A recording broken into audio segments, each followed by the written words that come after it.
Welcome, weary wanderer, to a journey through the hidden valleys and whispering forests of Gravity Falls, Oregon. Tonight, we'll explore the complete timeline of this most mysterious of places, from its ancient supernatural foundations to the summer when two children uncovered secrets that had slumbered for generations. This is a story of wonder and weirdness, of family bonds forged in fire, and of the magic that hides in plain sight within small American towns. So settle in, get comfortable, and let your mind drift as we walk together through the mists of time that shroud this peculiar corner of the Pacific Northwest. There's no rush here, no need to memorize every detail. Just let the mysteries wash over you like morning fog rolling through ancient pines. Close your eyes when you're ready, and let's begin our journey through the complete chronicles of Gravity Falls. In the primordial darkness that preceded human memory, long before the first footsteps of explorers would echo through its valleys, or the first axes would bite into its towering trees, there existed a place where the very fabric of reality wore thin like old cloth stretched beyond its limits. This place, nestled in the dense forests of what would someday be called Oregon, possessed qualities that defied the understanding of conventional physics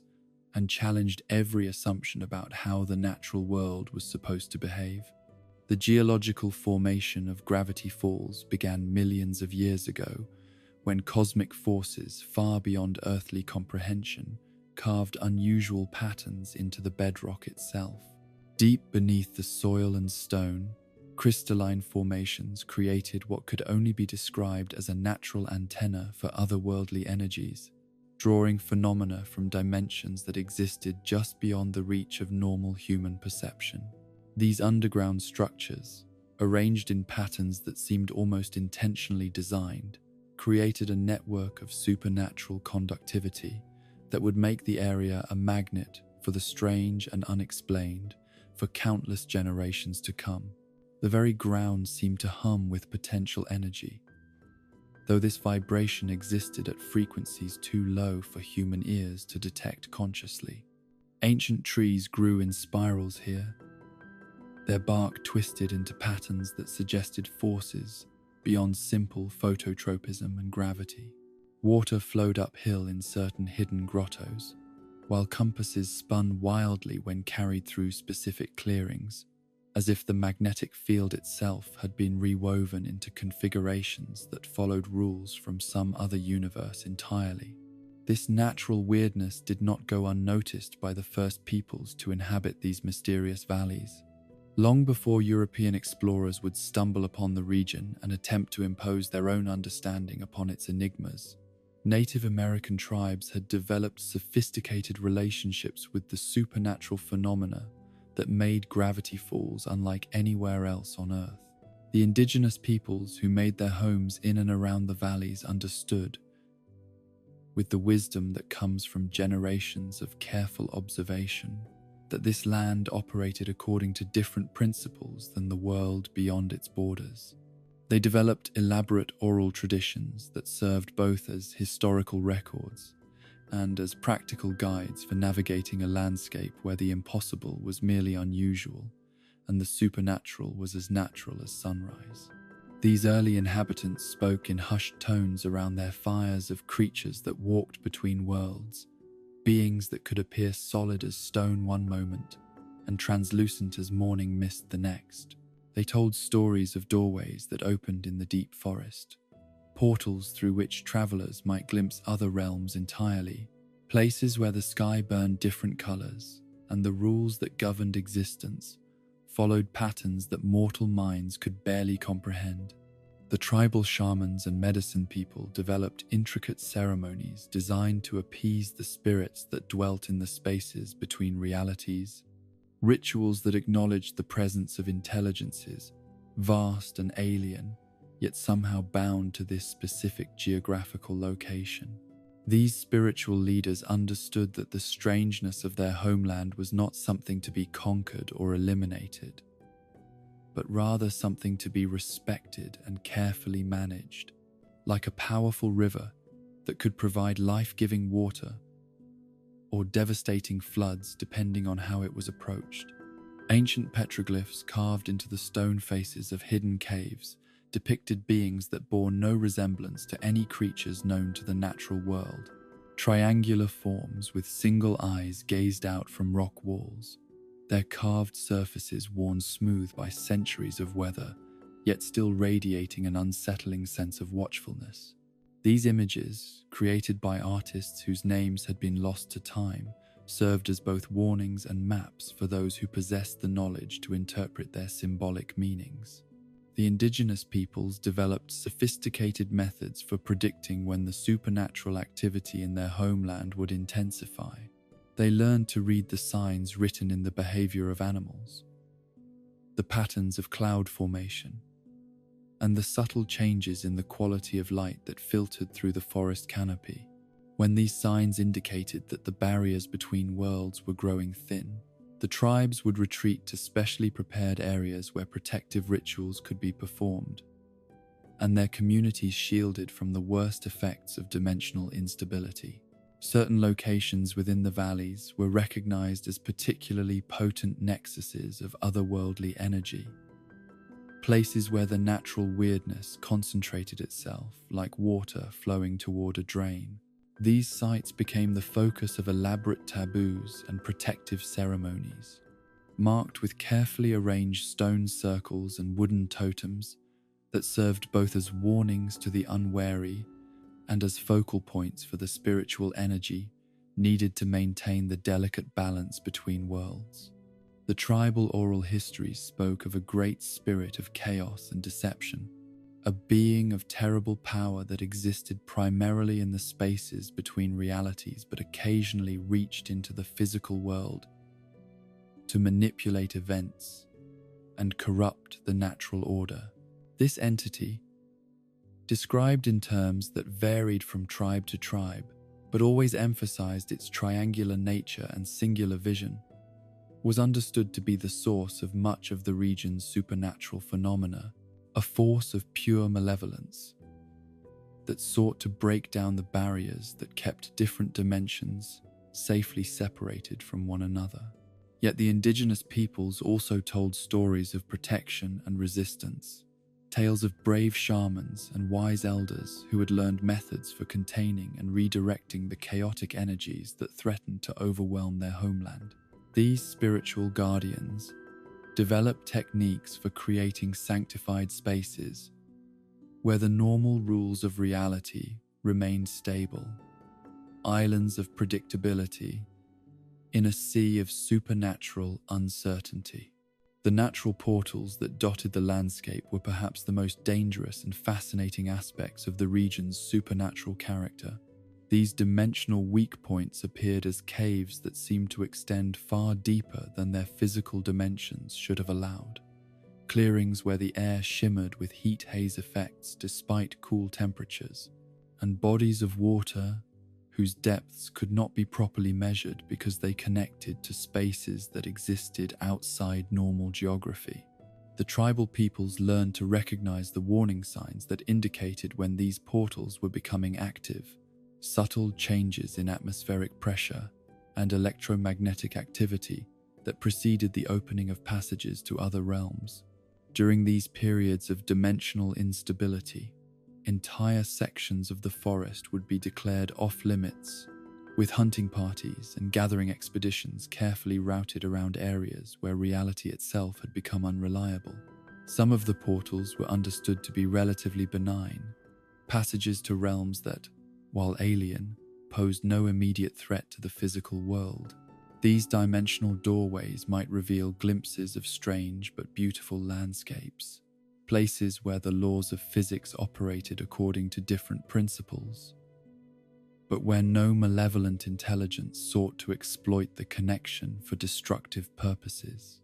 Other portals, however, were recognized as gateways to realms of pure malice and chaos, dimensions where hostile entities waited for any opportunity to extend their influence into the physical world. These dangerous passages required constant vigilance and regular performance of protective rituals designed to reinforce the barriers that kept them sealed, ceremonies that represented the accumulated wisdom of generations of spiritual practitioners. The indigenous peoples developed elaborate systems of symbolic representation for the various types of supernatural phenomena they encountered, creating a visual language that could convey crucial information about dimensional hazards and supernatural entities, even to those who had not directly experienced such things. These symbols, carved into trees and stones throughout the region, served as a kind of early warning system that helped protect travelers from wandering into areas where the normal rules of existence no longer applied. As centuries passed, and the natural weirdness of the region continued to manifest in ever more complex forms, the tribal peoples adapted their cultures and belief systems to accommodate the reality of living in a place where the impossible was commonplace. Children were taught from an early age to recognize the signs of supernatural activity, while adults developed increasingly sophisticated methods for documenting and categorizing the various types of phenomena they encountered. The seasonal cycles in Gravity Falls followed patterns that existed nowhere else in the known world, with certain times of year bringing increased supernatural activity and others offering relative calm from the constant manifestation of otherworldly phenomena.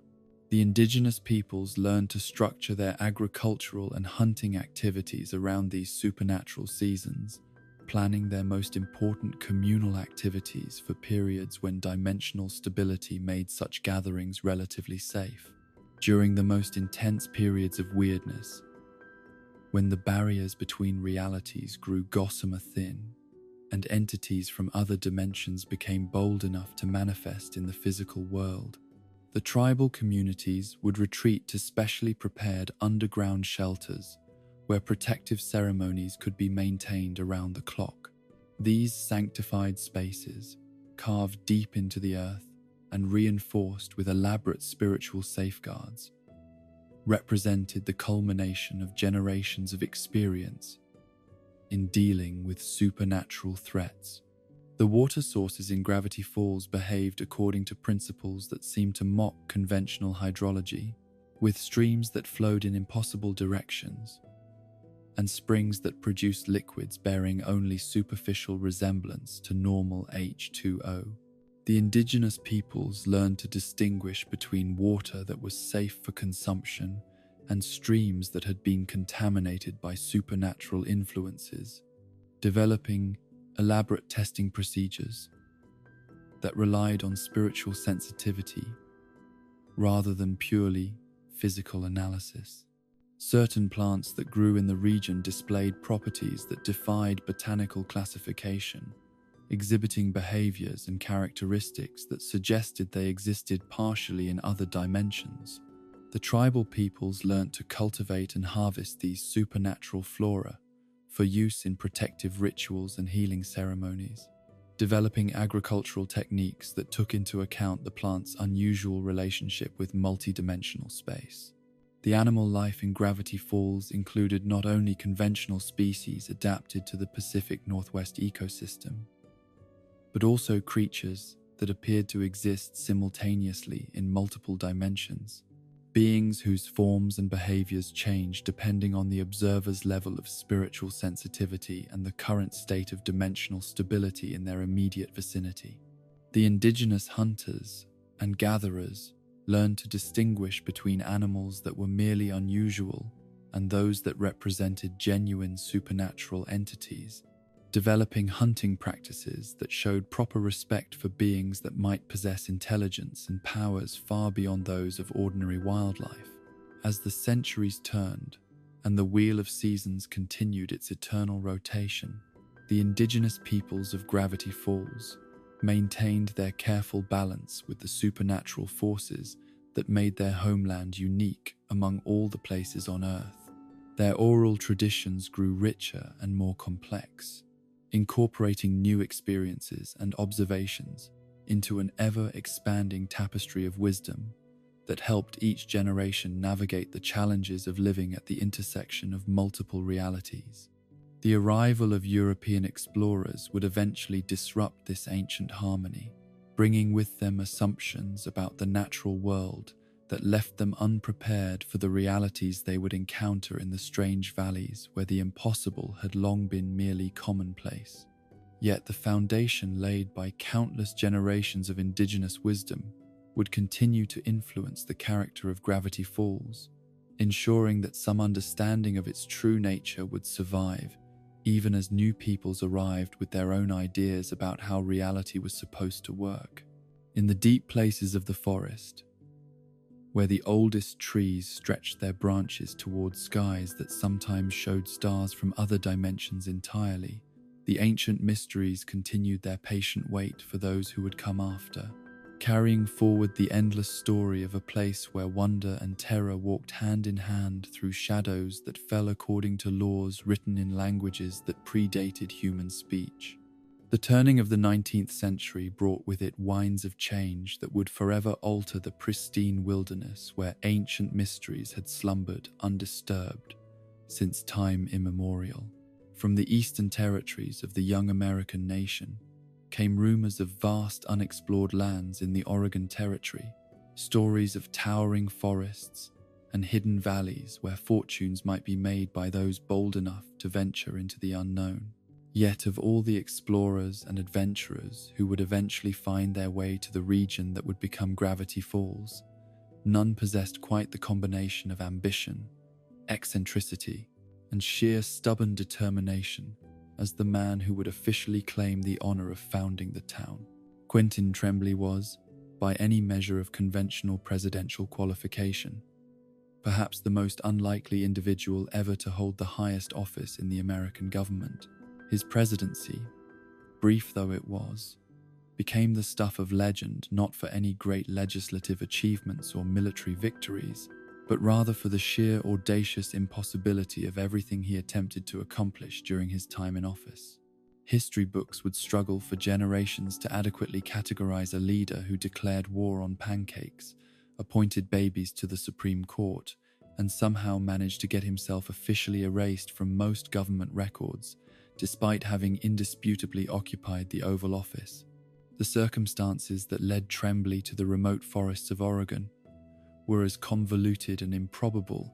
as everything else about his remarkable life. Following what historians would charitably describe as the most chaotic presidential administration in American history, Tremblay found himself in the unique position of being a former president whom the government preferred to pretend had never existed. Rather than retreat into quiet retirement, as most displaced politicians might have done, Tremblay seized upon this opportunity to reinvent himself as an explorer and pioneer, determined to carve out a legacy that no amount of bureaucratic revision could erase from the historical record. His journey westward was marked by the same combination of inspired lunacy and unexpected competence that had characterized his brief political career. Where other expeditions carefully planned their routes and provisioned themselves with scientific precision, Tremblay's party seemed to navigate by pure instinct and an uncanny ability to stumble into exactly the right place at exactly the right time. His maps were works of artistic imagination rather than geographical accuracy, yet somehow his expedition never found itself truly lost, as if the landscape itself was guiding him towards some predetermined destination. The discovery of what would become Gravity Falls occurred on a morning when the autumn mist hung so thick between the towering pines that visibility extended no more than a few yards in any direction. Tremblay's party had been following what they believed to be a game trail, though later examination would reveal that the path they followed existed on no conventional map and seemed to appear and disappear according to principles that had nothing to do with normal topography. As the mist began to lift with the warming sun, Tremblay found himself standing on a rocky outcropping that provided a panoramic view of a valley unlike anything he had ever seen. The settlement that spread below him defied every convention of frontier architecture and town planning, with buildings that seemed to have grown from the landscape itself rather than being imposed upon it by human design.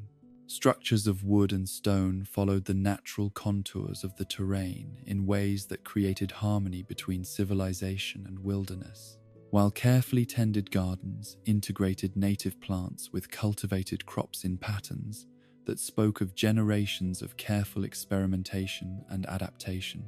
What struck Tremblay most forcefully about this hidden community was not its obvious prosperity or the remarkable skill of its architecture, but rather the sense that he was looking upon something that existed slightly outside the normal flow of time and space. The quality of light in the valley seemed different from that of the surrounding forest, carrying subtle hues that had no names in conventional color theory. The very air appeared to shimmer with possibilities that extended far beyond the mundane concerns of farming and trade that typically occupied frontier settlements. The indigenous peoples who had built this remarkable community received Tremblay's arrival with a mixture of curiosity and careful assessment that spoke of long experience in dealing with visitors from the outside world. Unlike many frontier encounters between native populations and European explorers, this first meeting was characterized by mutual respect and genuine interest, rather than suspicion and misunderstanding. The tribal leaders who greeted Tremblay possessed a cosmopolitan awareness that suggested extensive contact with travelers from many different cultures, though the nature of this contact remained mysteriously undefined. Through a combination of gestures, drawings in the dirt, and the few words of common language they managed to establish, Tremblay learned that the valley had served as a meeting place and trading center for countless generations, drawing visitors from distances that seemed impossibly vast given the transportation methods supposedly available to pre-industrial peoples. The tribal representatives spoke of travelers who arrived from lands beyond the great waters, from mountain kingdoms that existed in perpetual winter, and from desert realms where the sun burned different colors than it did in the northern forests. More intriguing still were the hints of visitors who came from places that could not be located on any earthly map, beings who arrived through pathways that existed only during certain phases of the moon, or specific alignments of the stars. These otherworldly traders brought goods and knowledge that enriched the valley's culture in ways that conventional commerce could never achieve, contributing to an atmosphere of cosmopolitan sophistication that seemed utterly at odds with the settlement's remote location. Tremblay's attempts to understand the true nature of this remarkable community were hampered by his own preconceptions about how frontier settlements were supposed to function, and his inability to grasp concepts that existed outside the framework of 19th century American cultural assumptions. Yet his fundamental openness to the impossible, the same quality of mind that had made him such an unconventional president, allowed him to accept the valley's mysteries without demanding explanations that its inhabitants were either unable or unwilling to provide. The decision to establish an official American presence in the valley was arrived at through negotiations that resembled diplomatic summits between sovereign nations, rather than the typical process of territorial expansion that characterized westward settlement. The tribal leaders made it clear that they were willing to accommodate Tremblay's desire to found a town, but only under conditions that would preserve the valley's essential character and protect the delicate relationships that had been carefully maintained for generations. These negotiations took place in a great longhouse that served as both community center and ceremonial space, its interior decorated with symbols and artwork that seemed to shift and change when viewed from different angles. The discussions were conducted with a formality and attention to protocol that impressed even Tremblay, whose experience with governmental ceremony had taught him to appreciate the importance of proper procedure in matters of lasting significance. The agreement that eventually emerged from these talks was unlike any treaty or land grant in the history of American territorial expansion. Rather than simply ceding control of the valley to American authority, the indigenous peoples established themselves as partners in the new community's development, retaining specific rights and responsibilities that would ensure the preservation of the valley's unique character while allowing for the establishment of American governmental structures. The founding ceremony for what Tremblay decided to call Gravity Falls was conducted according to traditions that blended American civic ritual with indigenous spiritual practices in ways that created something entirely new and uniquely suited to the valley's extraordinary nature. The town's charter, carved into a great stone monument that still stands in the center of what became the town square, included provisions for the protection of sacred sites, the maintenance of ancient treaties with otherworldly visitors, and the establishment of governmental positions that had no precedent in conventional American municipal organization. Tremblay's role as the town's founder was officially recognized through ceremonies that invested him with responsibilities extending far beyond those of a typical frontier mayor or territorial governor. The indigenous peoples acknowledged him as a bridge between their world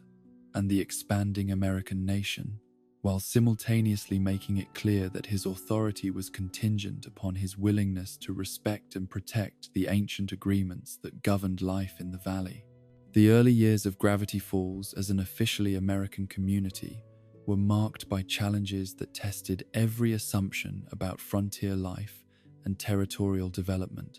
The town's growth followed patterns that defied conventional understanding of migration and settlement, with new residents arriving through routes that could not be traced on any map and establishing themselves in ways that seemed to bypass the usual processes of land acquisition and property development.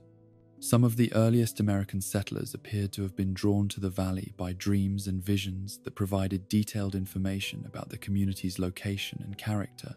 despite having no previous knowledge of its existence through conventional channels. These arrivals would speak of compelling urges to travel westward,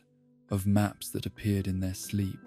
and of voices that called to them from across impossible distances, urging them to seek out a place where the ordinary rules of existence held less sway than they did in the conventional world. Others found their way to Gravity Falls through what could only be described as supernatural intervention, experiencing strange mishaps and unlikely coincidences that diverted their westward journeys from their intended destinations and led them inexorably toward the hidden valley. Wagon trains would discover that their compasses malfunctioned in specific ways that guided them off established trails, while riverboat passengers would find themselves mysteriously stranded at landing points that provided direct access to paths leading into the mountains where the town waited. The community that grew from these unusual origins quickly developed characteristics that set it apart from every other frontier settlement in the American West. The town's economy was based not solely on the typical frontier industries of logging, farming, and mining, but also on forms of trade and commerce that defied easy categorization within conventional economic theory. The local merchants dealt in goods that included not only the practical necessities of frontier life, but also items whose origins and purposes remained mysteriously undefined. Strange artifacts appeared in shop inventories without any clear record of how they had been acquired, while local craftsmen produced works of art and utility that incorporated techniques and materials unknown to the broader world of American manufacturing. The town's blacksmith,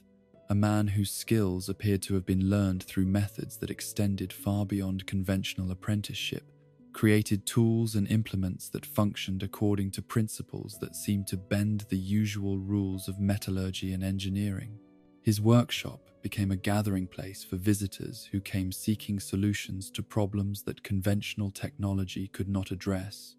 Individuals who arrived with broken devices that operated according to unknown principles, and who left with repairs that restored functionality in ways that defied scientific explanation. Similarly, the town's general store stocked supplies that served purposes extending far beyond the obvious needs of frontier life. Travelers could purchase maps that showed regions appearing on no official survey, compasses that pointed toward destinations existing outside normal geography, and books written in languages that predated known systems of written communication. The storekeeper, a woman whose knowledge of her inventory seemed to extend to an intuitive understanding of each item's proper use and significance, served as an informal advisor to visitors seeking guidance for journeys that would take them far beyond the boundaries of conventional travel. The establishment of official governmental structures in Gravity Falls required innovations that reflected the community's unique circumstances and the diverse nature of its population. The town council included not only elected representatives from the American settler community,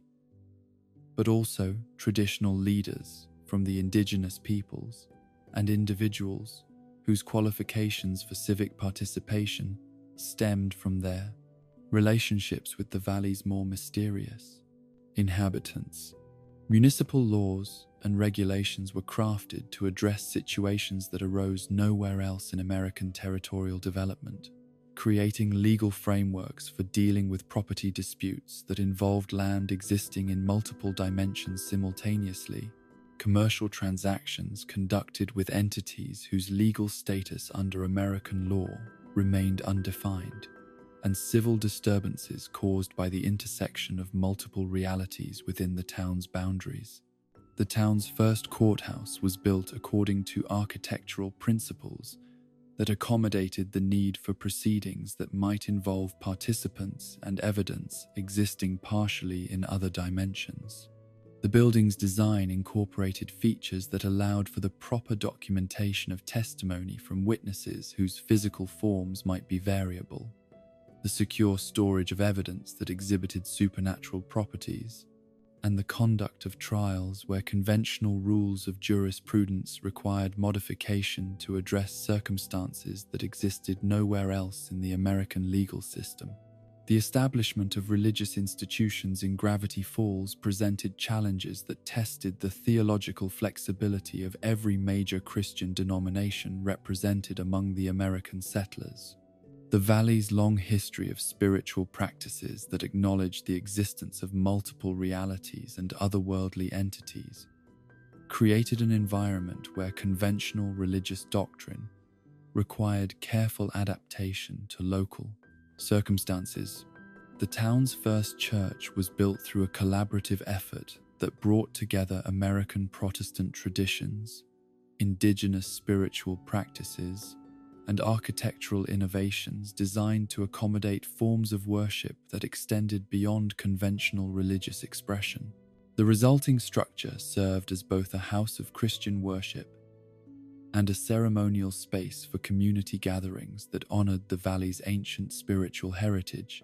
creating a unique synthesis of religious traditions that reflected the town's multicultural character. The church's minister, a man whose theological education had been supplemented by extensive study of indigenous spiritual practices and comparative religion, developed a form of Christian worship that acknowledged the valley's supernatural character while maintaining the essential doctrinal elements of Protestant faith. His sermons frequently addressed the challenges of living as people of faith in a place where miracles were commonplace, and where the boundary between the natural and supernatural had been worn thin by centuries of otherworldly activity. The development of educational institutions in Gravity Falls required innovations that prepared students for life in a community where conventional academic subjects needed to be supplemented with practical knowledge of supernatural phenomena and interdimensional etiquette. The town's first school was established through cooperation between American educators and indigenous teachers, creating a curriculum that combined traditional academic subjects with courses of study that existed nowhere else in the American educational system. Students learned not only the conventional skills of reading, writing, and arithmetic, but also the practical arts of recognizing and safely interacting with supernatural entities, interpreting signs and portents that indicated changes in dimensional stability, and conducting themselves appropriately when traveling through areas where the normal rules of physics might be temporarily suspended. The school's library became a repository for knowledge that extended far beyond the typical collection of textbooks and reference materials found in frontier educational institutions. Ancient texts written in unknown languages were carefully preserved alongside works of contemporary scholarship, while maps of impossible territories were filed next to conventional geographical surveys of the Oregon Territory. As the years passed and Gravity Falls established itself as a permanent feature of the American territorial system, the town's reputation began to spread through channels both conventional and mysterious. Official government reports described it as a prosperous frontier community with unusually sophisticated infrastructure and a remarkably harmonious relationship between settler and indigenous populations, characteristics that attracted the attention of territorial administrators seeking models for successful Western development. Yet alongside these official accounts traveled rumors and stories that painted the town in more mysterious colors. Tales of impossible creatures seen in the surrounding forests, of travelers who arrived from places that could not be found on any map, and of phenomena that challenged every assumption about how the natural world was supposed to behave. These stories, dismissed as frontier exaggeration by most who heard them, nevertheless created an atmosphere of intrigue that drew curious visitors from across the growing American nation. The town that Quentin Tremblay had founded through a combination of political audacity and supernatural serendipity had established itself as something unprecedented in American territorial development, a community where the impossible was merely unusual, where ancient wisdom coexisted with frontier innovation, and where the boundary between the mundane and the miraculous had been erased through generations of careful negotiation between multiple realities. In the deep forests that surrounded the settlement, where morning mist still rose from clearings that existed according to rules that predated human understanding, the ancient mysteries continued their patient evolution, adapting to the presence of new peoples and new possibilities while maintaining their essential character as phenomena that existed at the intersection of all possible worlds. The closing decades of the 19th century brought to Gravity Falls a transformation as dramatic as the changing of seasons, yet far more lasting in its consequences for the mysterious valley's future. Where once the community had grown through the gradual accumulation of settlers drawn by supernatural forces and indigenous wisdom, now it would face the arrival of individuals whose ambitions were measured not in spiritual enlightenment or harmonious coexistence, but in board feet of lumber and dollars earned through the systematic exploitation of the region's natural resources. The man who would reshape Gravity Falls according to the harsh logic of industrial capitalism arrived in the valley during the autumn of 1881, his arrival heralded not by mystical visions or supernatural guidance, but by the practical necessities of a business empire that had already consumed vast swaths of the Pacific Northwest's ancient forests. Nathaniel Northwest possessed the kind of driving ambition that had built the great fortunes of America's Gilded Age, a relentless focus on profit and expansion that brooked no compromise with sentiment or tradition when obstacles stood between him and his commercial objectives. Northwest's first glimpse of Gravity Falls came from the deck of a riverboat that had carried him up the Columbia River system as far as conventional navigation would allow, followed by a grueling overland journey through mountain passes that tested both his physical endurance and his commitment to extending his lumber empire into previously untouched wilderness areas. What he saw when he finally crested the ridge that overlooked the valley was not a community of unique character, deserving preservation, but rather the largest concentration of premium timber he had ever encountered in a single location. The forests that surrounded Gravity Falls represented centuries of undisturbed growth, with individual trees reaching heights and girths that dwarfed anything in the already heavily logged regions where Northwest had built his initial fortune. Douglas firs stretched toward the sky like natural cathedrals, their massive trunks containing enough high-quality lumber to supply construction projects across the rapidly expanding American West. The economic potential represented by these ancient giants was so vast that Northwest's typically calculating mind struggled to encompass the full scope of the fortune that awaited extraction. Yet even Northwest, focused as he was on the commercial possibilities before him, could not entirely ignore the unusual characteristics that set this forest apart from the conventional timber stands he had exploited throughout his career. The trees grew in patterns that seemed to follow principles having little to do with normal botanical development, their arrangements creating geometric designs that spoke of intelligence and intention rather than random natural processes. The quality of light that filtered through their canopy carried subtle properties that made conventional surveying equipment behave in unpredictable ways, while the forest floor itself seemed to pulse with energies that affected compass readings and made accurate mapping extraordinarily difficult.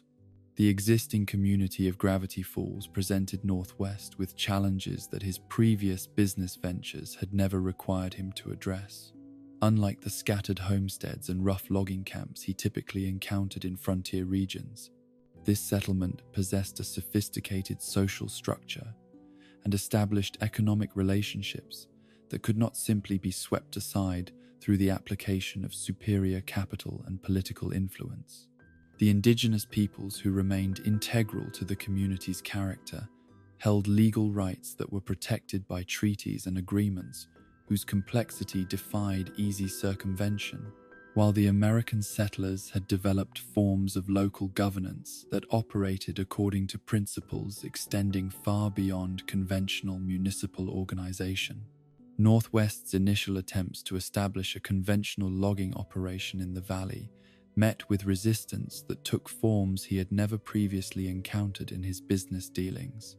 Equipment would malfunction in ways that defied mechanical explanation, with saws that became dull within minutes of beginning work on certain trees and steam engines that lost power when operated in specific locations throughout the forest. Survey teams would become disoriented in terrain that appeared straightforward, finding themselves walking in circles despite following carefully marked trails and using the most advanced navigation equipment available. More disturbing still were the reports from work crews who claimed to have witnessed phenomena that challenged every assumption about the natural world's behavior. Trees that had been successfully felled would be discovered standing upright the following morning, their stumps somehow reconnected to trunks that showed no signs of having been cut. Logging equipment would disappear overnight from secured work sites, only to be found days later arranged in geometric patterns that suggested intelligent intervention rather than simple theft or vandalism. The workers Northwest had brought from his other operations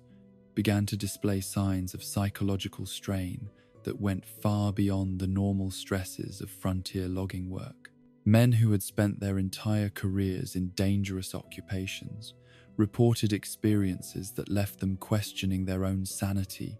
encounters with phenomena that existed outside any framework of understanding they possessed for interpreting the world around them. Some spoke of hearing voices in the wind that seemed to come from the trees themselves, while others described glimpses of creatures that vanished when observed directly but left physical evidence of their presence in the form of tracks and markings that followed no known animal patterns. The turning point in Northwest's struggle to establish his lumber empire in Gravity Falls came through an encounter that would fundamentally alter not only his business prospects, but the very nature of his relationship with reality itself. Deep in the forest, in a clearing where his surveyors had reported equipment malfunctions so severe that conventional mapping became impossible, Northwest discovered evidence of intelligence that operated according to principles extending far beyond anything in his previous experience. The clearing itself defied conventional understanding of forest ecology. Its perfect circular shape and the precise arrangement of trees around its perimeter, suggesting design rather than natural development. The grass that covered the ground grew in patterns that formed geometric designs, visible only from specific vantage points, while the quality of light in the space seemed to emanate from sources that could not be identified through normal observation. It was in this otherworldly setting that Northwest first encountered the entity that would become both his greatest ally and the ultimate source of his family's doom. The being that materialized in the clearing bore no resemblance to anything in his experience of the natural world, its triangular form and singular eye challenging every assumption about how living creatures were supposed to appear and behave. Yet the voice that spoke to him from this impossible entity carried tones of sophisticated intelligence and business acumen that resonated with Northwest's own commercial instincts. The entity introduced itself through means that bypassed normal auditory communication, implanting knowledge directly into Northwest's consciousness in ways that left him simultaneously enlightened and profoundly disturbed. This was Bill Cipher, a being whose existence spanned dimensions that intersected with the physical world in ways that conventional human understanding could not adequately comprehend, yet whose interests in the material realm aligned perfectly with Northwest's ambitions for commercial domination of the valley's resources. Bill Cipher's offer to Northwest was presented in terms that appealed directly to the industrialist's driving need for success and his willingness to accept any bargain that would advance his business interests. The entity possessed knowledge of the forest's supernatural properties that could be turned to Northwest's advantage, information about which trees could be safely harvested, and which contained energies that would prove either dangerous or valuable when properly extracted and processed. More than mere knowledge, Bill Cipher offered Northwest active assistance in overcoming the resistance that had frustrated his previous attempts to establish logging operations in the valley. The supernatural forces that had been protecting the ancient forest could be redirected or neutralized, allowing Northwest's crews to work without the interference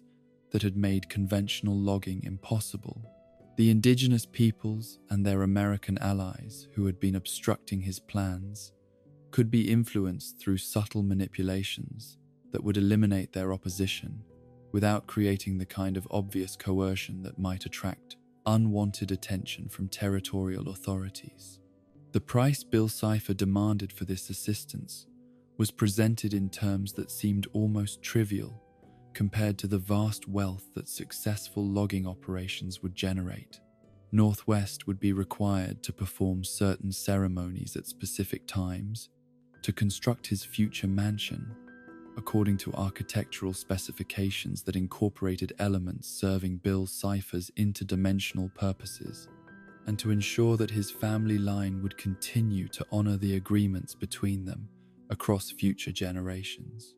The contract that Northwest signed with Bill Cipher was unlike any business agreement in the history of American commerce. Its terms written in languages that shifted and changed when viewed from different angles, while its binding power operated according to legal principles that transcended any earthly jurisdiction. Yet the practical benefits it provided were immediate and undeniable, transforming Northwest's struggling attempts at forest exploitation into the most successful logging enterprise in the Pacific Northwest. With Bill Cipher's supernatural assistance, Northwest's crews were able to work with efficiency that amazed even the most experienced loggers in his employ. Trees that had previously resisted cutting fell easily to their saws, while equipment that had malfunctioned in mysterious ways began operating with mechanical precision that exceeded the performance standards of similar machinery used in conventional logging operations. The forest itself seemed to cooperate with their efforts, with new roads appearing where none had existed before, and streams altering their courses to provide optimal transportation routes for harvested timber. The profits generated by Northwest's Gravity Falls operations exceeded even his most optimistic projections, creating a flow of capital that allowed him to expand his business empire throughout the region, while simultaneously beginning construction of a mansion that would serve as both his family residence and a monument to his commercial success. The wealth extracted from the ancient forest funded not only his immediate business expansion, but also the political influence necessary to ensure that his operations would continue without interference from territorial authorities or competing commercial interests. Northwest Manor began rising from the valley floor like a great wooden cathedral dedicated to the worship of material success, its architecture incorporating design elements that served purposes extending far beyond mere residential luxury. The mansion's blueprints, provided by Bill Cipher through means that bypassed conventional architectural planning, created a structure that existed simultaneously as a family home and as a nexus for supernatural energies that connected the physical world to dimensions where Bill Cipher's true power resided. The manor's construction required materials and techniques that challenged the skills of even the most experienced craftsmen Northwest could hire for the project. Certain rooms were built according to specifications that seemed to violate basic principles of engineering and physics, with chambers whose internal dimensions appeared larger than their external walls, should have been able to contain, and corridors that connected spaces in ways that defied normal understanding of three-dimensional geometry. The most mysterious aspect of the manor's design was the network of hidden passages and secret rooms that honeycombed the structure throughout, spaces that served purposes known only to Bill Cipher and accessible only to those who possessed knowledge of the supernatural mechanisms that controlled their entrances. These hidden areas contained facilities for conducting ceremonies that maintained Northwest's bargain with his otherworldly patron, chambers where rituals could be performed that reinforced the supernatural agreements underlying his commercial success. The great ballroom that formed the centerpiece of Northwest Manor's public spaces was designed to serve functions extending far beyond conventional social entertainment, its proportions and decorative elements carefully calculated to create an environment where Bill Cipher's influence over the physical world could be most effectively exercised. The intricate geometric patterns worked into the room's floor and ceiling formed a kind of magical circuit that amplified supernatural energies, while the stained glass windows that lined its walls depicted images that told the story of the Northwest family's rise to power through their alliance with forces beyond human understanding. As Northwest's lumber empire continued to expand, and his personal fortune grew to proportions that made him one of the wealthiest individuals in the entire Pacific Northwest, the town of Gravity Falls began to transform in ways that reflected both his commercial influence and the supernatural forces that made his success possible. The quiet community that had grown organically around the balance between indigenous wisdom and American frontier pragmatism was gradually reshaped according to the harsh logic of industrial capitalism and the alien priorities of Bill Cipher's interdimensional agenda. The traditional economic relationships that had sustained the community for generations were disrupted by the massive influx of capital and labor that Northwest's operations brought to the valley. Local merchants, who had previously served the modest needs of a small frontier community, found themselves either prospering as suppliers to Northwest's industrial operations or struggling to compete with the company's stores and commercial facilities that the lumber baron established to serve his growing workforce. The indigenous peoples who had maintained their role as partners in the community's governance discovered that their traditional influence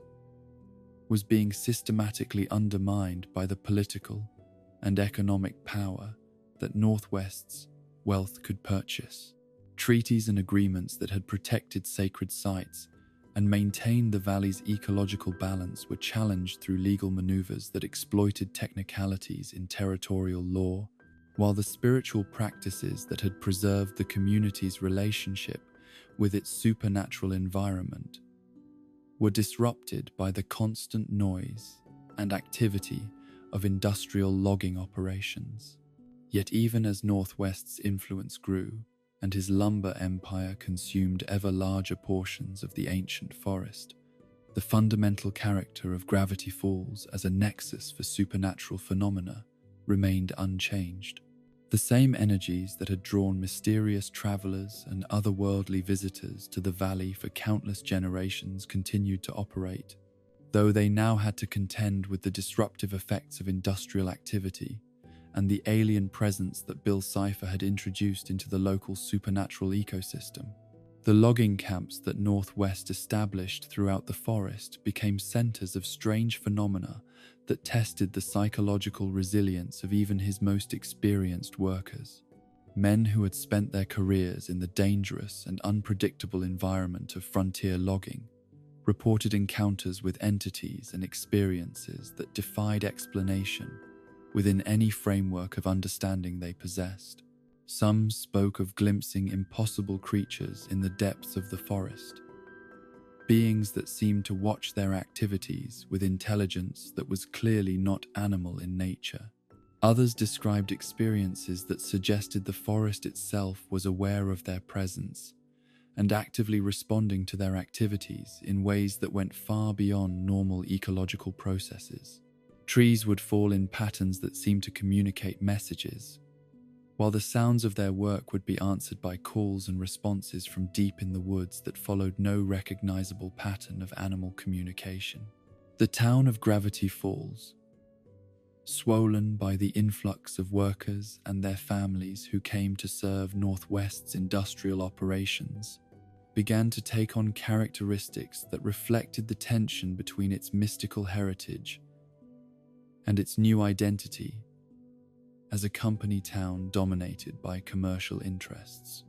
New businesses catering to the needs of industrial workers appeared alongside the traditional establishments that had served the community's original population, creating a social landscape where different cultures and worldviews existed in uneasy proximity. The Northwest family's position at the apex of this transformed community was secured not only through economic dominance but also through the supernatural advantages that Bill Cipher's patronage provided. The family's social gatherings became legendary throughout the region, elaborate affairs that attracted the most influential figures from across the Pacific Northwest, while serving as opportunities for Bill Cipher to extend his influence among the territorial elite. These grand parties, held in the magnificent ballroom of Northwest Manor, were carefully orchestrated events that combined conventional social entertainment with subtle supernatural manipulation, designed to advance Bill Cipher's interdimensional agenda. Guests would leave these gatherings with altered memories and modified perspectives that served the entity's purposes, their subsequent actions contributing to a web of influence that extended far beyond the boundaries of Gravity Falls itself. The Northwest family's children grew up in an environment where supernatural phenomena were as commonplace as conventional childhood experiences, yet they were carefully shielded from understanding the true nature of the forces that had made their family's wealth and status possible. They learned to navigate the hidden passages and secret rooms of their ancestral home without questioning why such features had been necessary, while developing social skills that would allow them to maintain the family's position of influence across future generations. As the 19th century drew toward its close, and the 20th century approached with promises of technological advancement and social transformation, the town of Gravity Falls had been fundamentally altered by the forces that Northwest's arrival had set in motion. The ancient forest that had stood undisturbed for millennia had been largely consumed by his logging operations, its great trees converted into the lumber that built cities throughout the American West, while its spiritual essence was slowly corrupted by the alien influence that Bill Cipher had introduced into the local supernatural environment. Yet beneath the surface, changes wrought by industrial exploitation and supernatural manipulation, the essential character of Gravity Falls as a place where the impossible became commonplace remained intact. The same energies that had drawn indigenous peoples and mystical travelers to the valley for countless generations continued to operate, ensuring that no amount of commercial development or otherworldly interference could completely eliminate the mysteries that had made this location unique among all the places on Earth. In the deepest parts of the remaining forest, where the oldest trees still stretched their branches towards skies that sometimes showed glimpses of other dimensions entirely, the ancient secrets waited patiently for those who would come after, carrying forward the endless story of a place where wonder and terror, prosperity and corruption walked hand in hand through shadows that fell according to laws written in languages that predated both human understanding and interdimensional manipulation. The decade of the 1970s brought to America a spirit of questioning and exploration that extended far beyond the political and social upheavals that dominated the headlines of the era. In universities and research institutions across the nation, a new generation of scholars was pushing against the boundaries of conventional academic disciplines, seeking to understand phenomena that had been dismissed or ignored by their predecessors. It was in this atmosphere of intellectual curiosity and methodological innovation that a brilliant young graduate student named Stanford Pines would first encounter the mysteries that would ultimately define the course of his entire life. Stanford's journey to Gravity Falls began in the sterile corridors and fluorescent-lit laboratories of a prestigious East Coast university, where he had established himself as one of the most promising researchers in the emerging field of theoretical physics. His doctoral dissertation on the mathematical principles underlying dimensional theory had earned him recognition from academic luminaries who rarely took notice of graduate student work, while his innovative approaches to experimental design suggested a mind capable of bridging the gap between abstract theory and practical application. Yet for all his academic success, Stanford found himself increasingly frustrated by the limitations that conventional scientific methodology imposed upon his research. The phenomena that most intrigued him existed at the boundaries of what established physics could adequately explain. Theoretical possibilities that suggested the existence of realities extending far beyond the three-dimensional space and linear time that formed the foundation of mainstream scientific understanding. His attempts to explore these possibilities within the constraints of traditional academic research had yielded tantalizing hints of deeper truths, but never the breakthrough discoveries he knew were waiting just beyond the reach of conventional investigation. The opportunity that would eventually lead Stanford to Gravity Falls came in the form of a research grant that seemed almost too good to be true, funding that would allow him to pursue his most speculative theories without the oversight and skepticism that had hampered his previous work. The grant's origins were somewhat mysterious, its funding source identified only through a series of corporate entities and private foundations, whose ultimate benefactors remained carefully hidden behind layers of legal obfuscation. Yet the resources it provided were substantial enough to support an extended research expedition to any location where Stanford believed he might find evidence of the phenomena that had captured his imagination. Stanford's selection of Gravity Falls as his research destination was based on a combination of academic methodology and intuitive insight that would have been difficult to defend in a peer review process. His analysis of geological surveys, anomalous weather patterns, and historical reports of unusual phenomena had identified the remote Oregon Valley as a location where the theoretical possibilities he wished to investigate might manifest in ways that could be observed and documented through scientific means. More compelling than the official data were the unofficial accounts that Stanford had gathered through months of correspondence with amateur researchers, local historians, and individuals whose experiences in the region defied conventional explanation. These reports, dismissed by mainstream academia as folklore and superstition, described a consistent pattern of anomalous events that suggested the presence of forces operating according to principles that extended far beyond current scientific understanding. Stanford's arrival in Gravity Falls during the summer of 1975 marked the beginning of what would become the most intensive and systematic investigation of supernatural phenomena in the valley's recorded history. Unlike previous visitors who had encountered the region's mysteries through chance or supernatural guidance, Stanford approached the valley's secrets with the methodological rigor of a trained scientist and the resources necessary to conduct research on an unprecedented scale. The first challenge Stanford faced in establishing his research operation was finding suitable facilities for the sophisticated equipment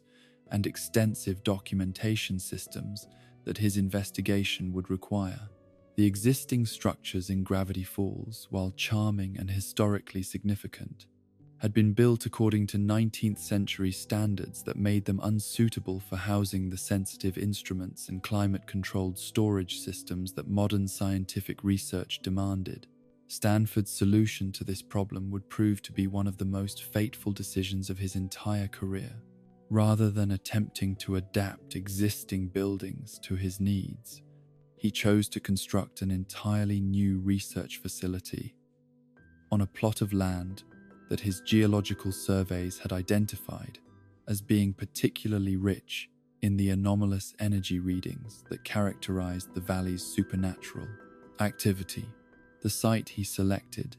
deep in the forest where few casual visitors would encounter his work, possessed characteristics that made it ideal for both scientific observation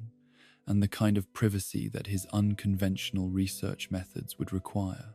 The construction of what would become known simply as the Mystery Shack required innovations in both engineering and procurement that tested Stanford's ingenuity and his research budget in equal measure. The building's design incorporated features that existed nowhere else in contemporary architecture. Spaces specifically configured for the observation and containment of phenomena that conventional construction had never been required to address. Underground levels carved directly into the bedrock provided secure storage for equipment and specimens, while the surface structure included observation decks and monitoring stations positioned to take advantage of the site's unique relationship with the valley's supernatural energies. The process of outfitting his new research facility brought Stanford into contact with suppliers and contractors whose expertise extended far beyond conventional construction and scientific equipment. Some of these individuals appeared to possess knowledge of his research objectives that they could not have acquired through normal channels, while others seemed to have been waiting for precisely the kind of project that Stanford's investigation represented. Most significant among these contacts was an individual who would become both Stanford's closest collaborator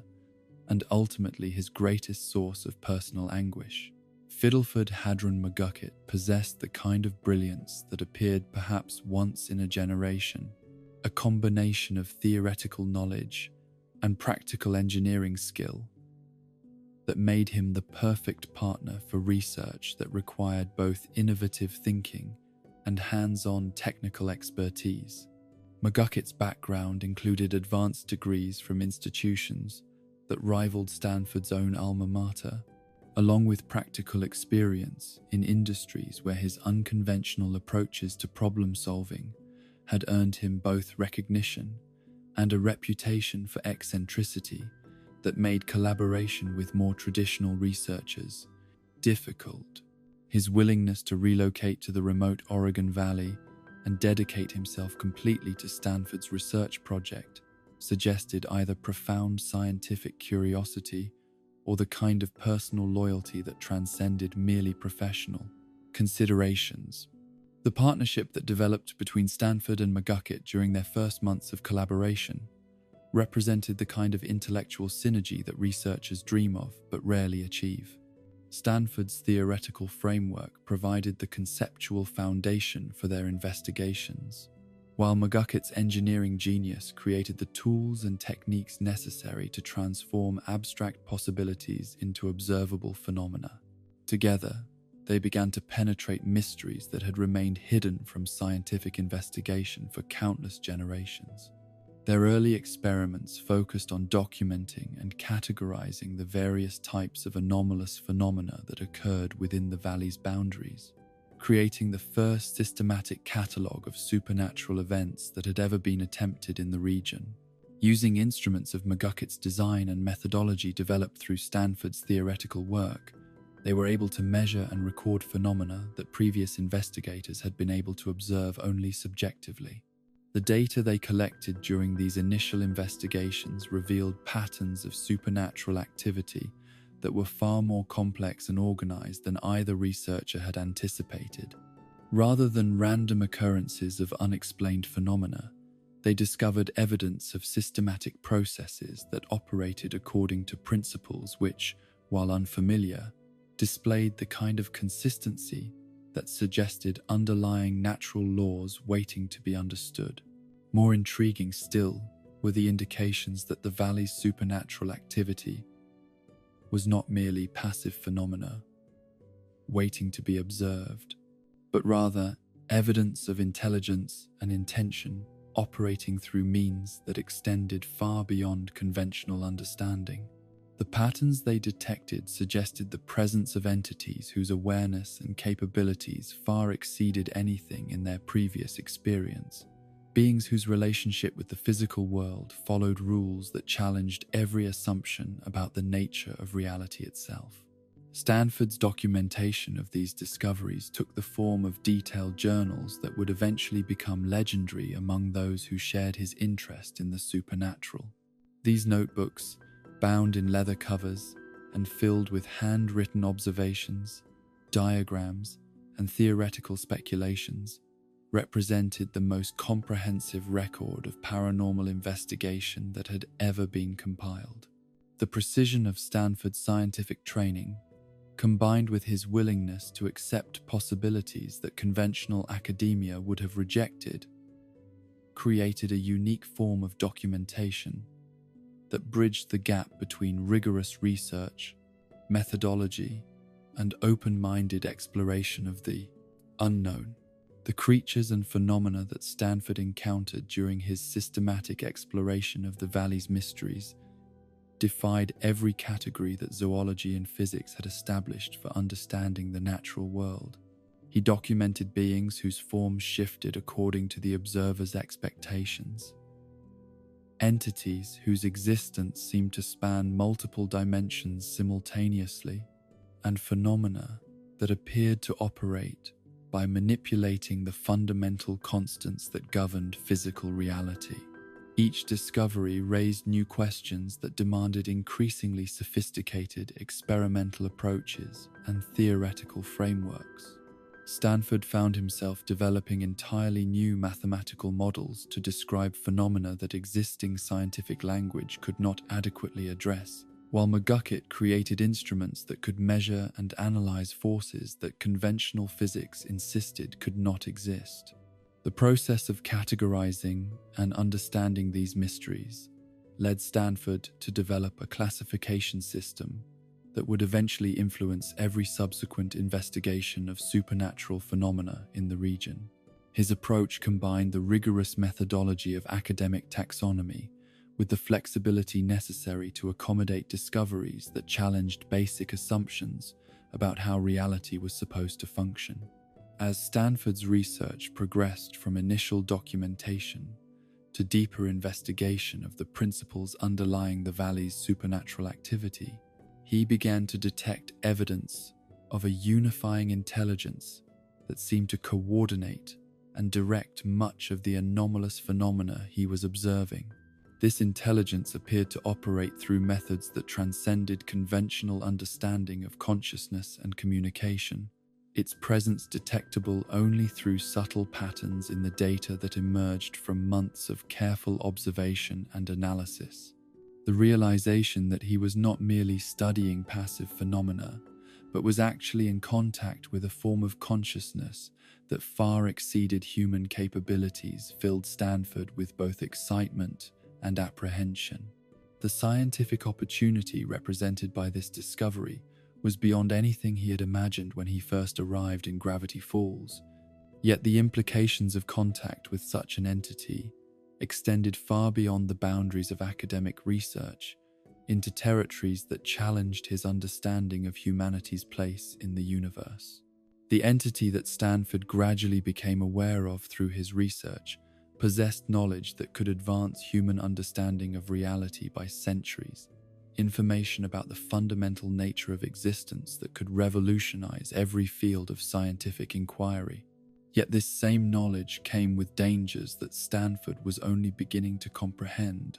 risks that extended far beyond the personal hazards typically associated with frontier research, into realms where the very survival of human civilization might be at stake. Stanford's growing awareness of the intelligence behind the valley's supernatural phenomena coincided with increasingly sophisticated attempts at direct communication that tested his courage and his sanity in equal measure.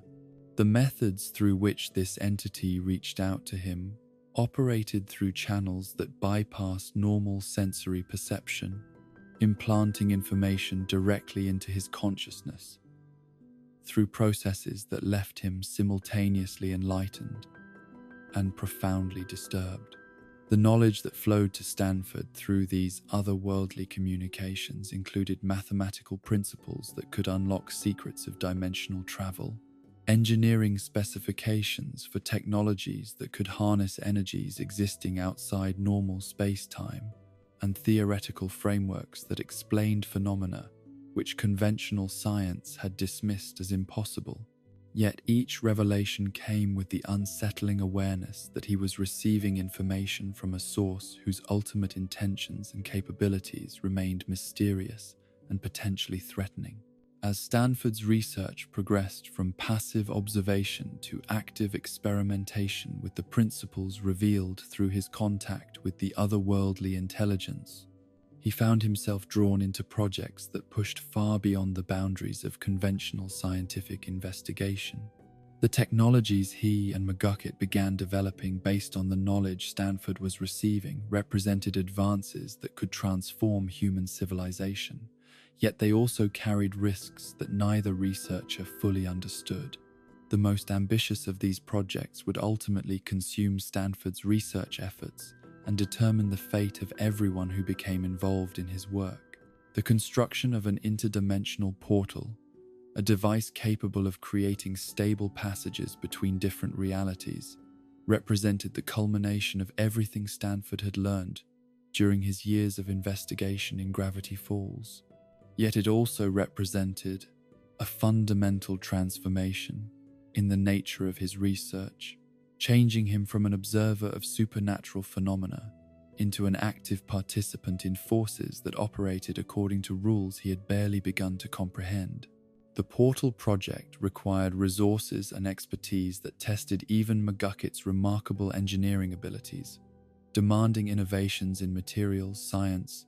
energy manipulation, and dimensional physics that pushed far beyond the current limits of human technology. The device they were constructing was not merely an advanced piece of scientific equipment, but rather a bridge between worlds, a mechanism that would allow direct access to realities where the laws of physics operated according to principles that human science had never encountered.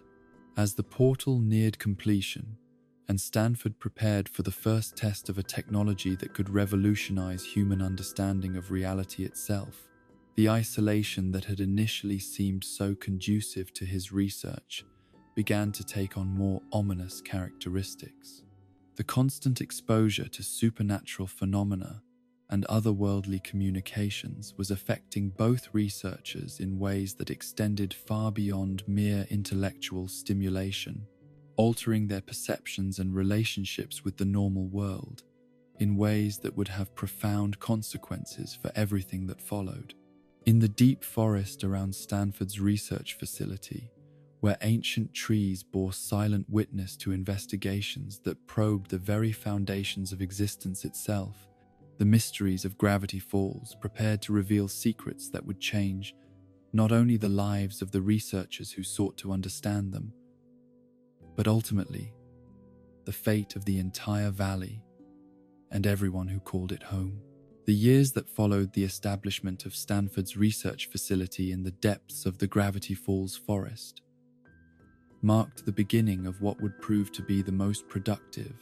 and ultimately the most dangerous period of scientific investigation in the valley's long history of supernatural phenomena.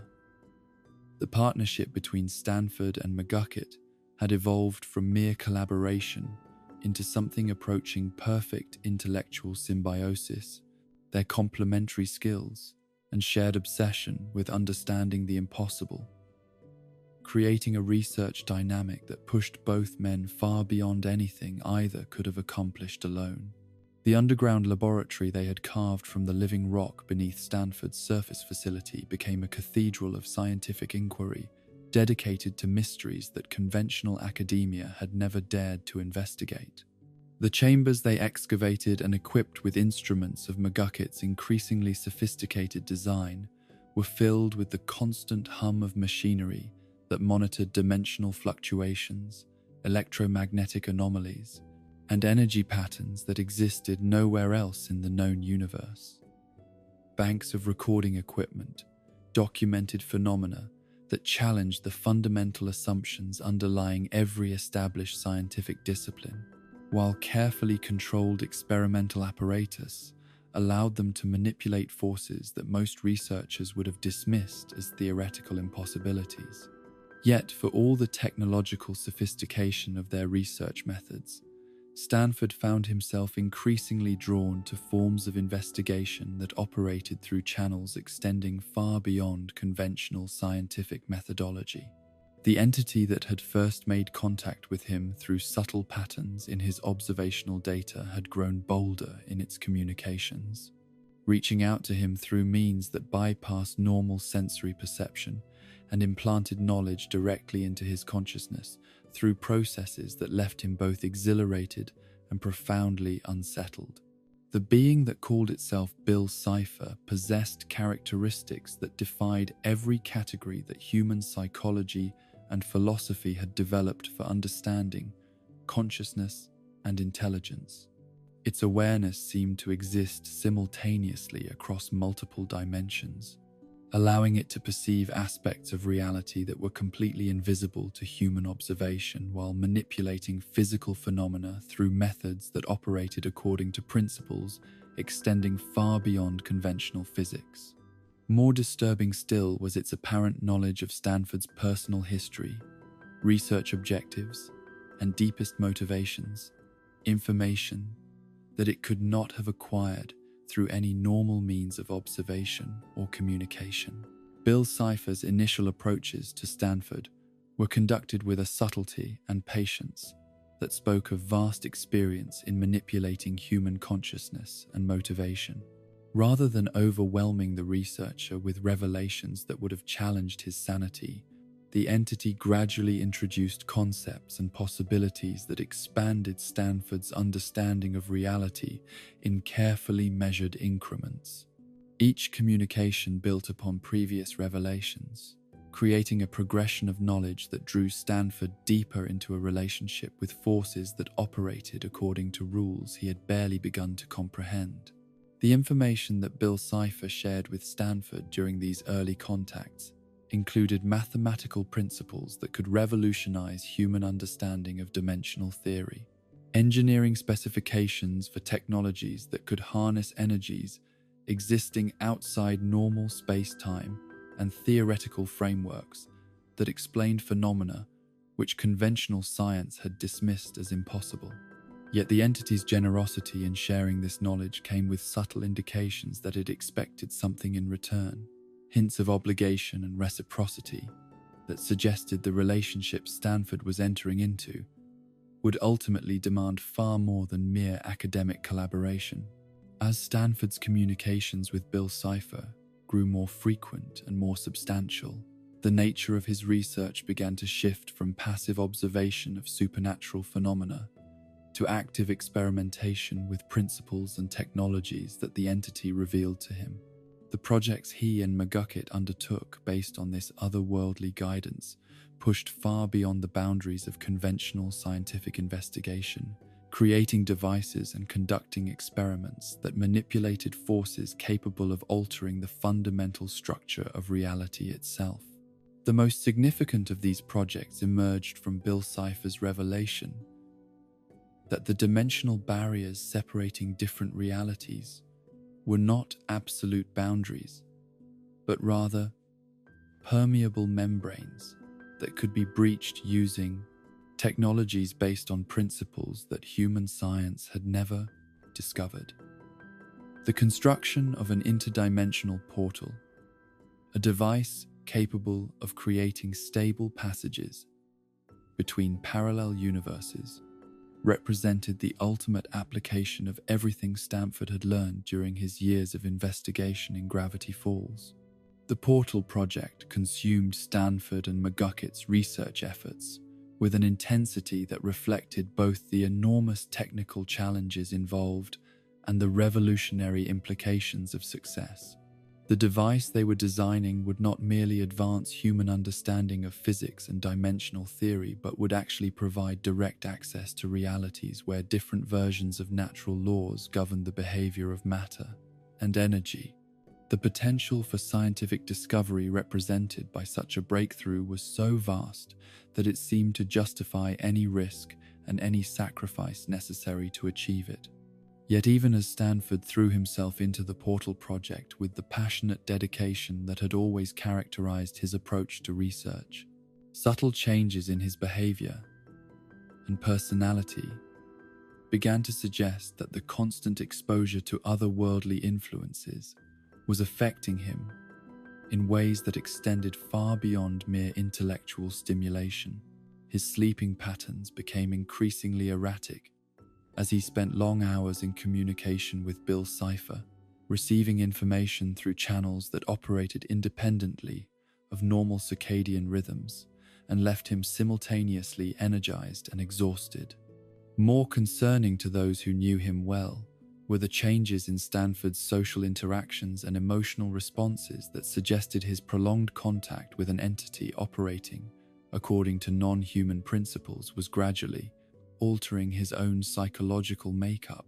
He became increasingly impatient with conventional human concerns and relationships, viewing the normal activities and preoccupations of life in Gravity Falls as trivial distractions from the cosmic significance of his research work. McGucket, whose loyalty to Stanford and enthusiasm for their collaborative research had initially made him an ideal partner in the Portal Project, began to display signs of psychological strain that reflected his growing awareness of the dangers inherent in their work. His natural caution and practical engineering perspective increasingly came into conflict with Stanford's willingness to accept risks and pursue possibilities that extended far beyond conventional scientific safety protocols. The technical challenges involved in constructing an interdimensional portal required innovations that pushed both researchers far beyond their previous experience with advanced technology. The device they were building demanded materials that did not exist in nature and had to be created through processes that manipulated matter at the atomic level, using principles revealed through Stanford's communications with Bill Cipher. The energy requirements alone exceeded anything that conventional power generation could provide, necessitating the development of entirely new methods for harnessing and focusing forces that existed outside normal electromagnetic and nuclear processes. McGucket's engineering genius proved essential for translating the theoretical principles that Stanford received from Bill Cipher into practical technologies that could actually be constructed and operated using available resources and techniques. His ability to bridge the gap between otherworldly knowledge and earthly implementation, made possible innovations that would have been impossible for any single researcher to achieve, no matter how brilliant their theoretical understanding might have been. Yet, as the portal project progressed and the scale of what they were attempting became increasingly clear, McGucket began to express concerns that extended far beyond the technical challenges they faced. His intimate involvement in the construction process gave him unique insights into the true nature of what they were building, and these insights filled him with growing apprehension about the potential consequences of success. The portal they were creating would not simply open doorways to parallel dimensions, but would actually weaken the barriers that kept different realities safely separated from one another. The device's operation would create dimensional instabilities that could affect the entire region around Gravity Falls, potentially exposing the area's population to phenomena and entities that posed unprecedented threats to human safety and survival. More disturbing still were McGucket's calculations, suggesting that the portal's activation could trigger cascading failures in dimensional barriers throughout the local area, creating a situation where multiple realities might begin bleeding into one another with consequences that could not be predicted or controlled. Stanford's response to McGucket's concerns reflected the extent to which his prolonged contact with Bill Cipher had altered his perspective on risk assessment and his priorities regarding human welfare. The potential dangers that filled McGucket with horror seemed to Stanford like acceptable costs for the opportunity to advance human knowledge and achieve direct contact with intelligences that operated on cosmic scales far beyond anything earthbound humanity had ever encountered. The growing tension between Stanford's otherworldly ambitions and McGucket's earthbound cautions created strains in their partnership that reflected fundamental differences in their understanding of what their research was ultimately supposed to accomplish. Stanford viewed their work as part of a cosmic destiny that would elevate humanity to new levels of understanding and capability, while McGucket increasingly saw it as a dangerous deviation from scientific responsibility that threatened catastrophic consequences for everyone in the immediate area. As construction of the portal neared completion, and the moment approached when they would attempt their first test of interdimensional travel technology, Stanford's communications with Bill Cipher intensified to the point where the boundary between his own thoughts and the entity's influences became increasingly difficult to distinguish. The constant flow of otherworldly knowledge and alien perspective was fundamentally altering his consciousness, transforming him from a human researcher studying supernatural phenomena into something approaching a hybrid consciousness that operated according to principles extending far beyond normal human psychology. The changes in Stanford's mental state were reflected in the increasingly esoteric and dangerous nature of the experiments he conducted in preparation for the portal's activation. His willingness to expose himself to dimensional energies and otherworldly influences that posed obvious risks to human sanity and survival suggested that his judgment had been compromised by forces he no longer possessed the objectivity to evaluate properly. McGucket's attempts to slow the pace of their research and introduce additional safety protocols were met with increasing resistance from Stanford, whose impatience to activate the portal reflected both his scientific excitement and his growing inability to think independently of Bill Cipher's influence. The entity's constant presence in Stanford's consciousness had created a form of psychological dependency that made objective evaluation of their work virtually impossible. The experimental procedures that Stanford developed for testing portal components and dimensional manipulation techniques pushed far beyond the safety standards that any responsible researcher would have considered acceptable. His willingness to expose himself and McGucket to forces that could cause permanent psychological damage or physical transformation reflected the extent to which his priorities had been altered by otherworldly influences that operated according to non-human values and objectives. As the Portal project entered its final phases and Stanford prepared for the first full activation of their interdimensional travel device, the isolation that had initially seemed so conducive to their research began to take on more sinister characteristics. The constant exposure to supernatural phenomena and alien consciousness was affecting both researchers in ways that extended far beyond mere intellectual stimulation, altering their perceptions and relationships with the normal world in ways that would have profound consequences for everything that followed. McGuckett's growing awareness of the true dangers inherent in their work led him to begin developing contingency plans and safety measures that he hoped could limit the potential consequences of portal activation. His secret construction of memory-erasing technology represented both his loyalty to Stanford and his recognition that the knowledge they were acquiring might prove too dangerous for human consciousness to safely contain. The memory gun that McGuckett created in his private workshop used principles derived from their dimensional research to selectively eliminate specific memories and experiences from human consciousness. His hope was that this technology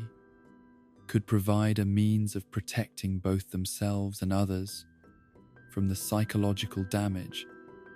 that might result from exposure to otherworldly knowledge and alien influences.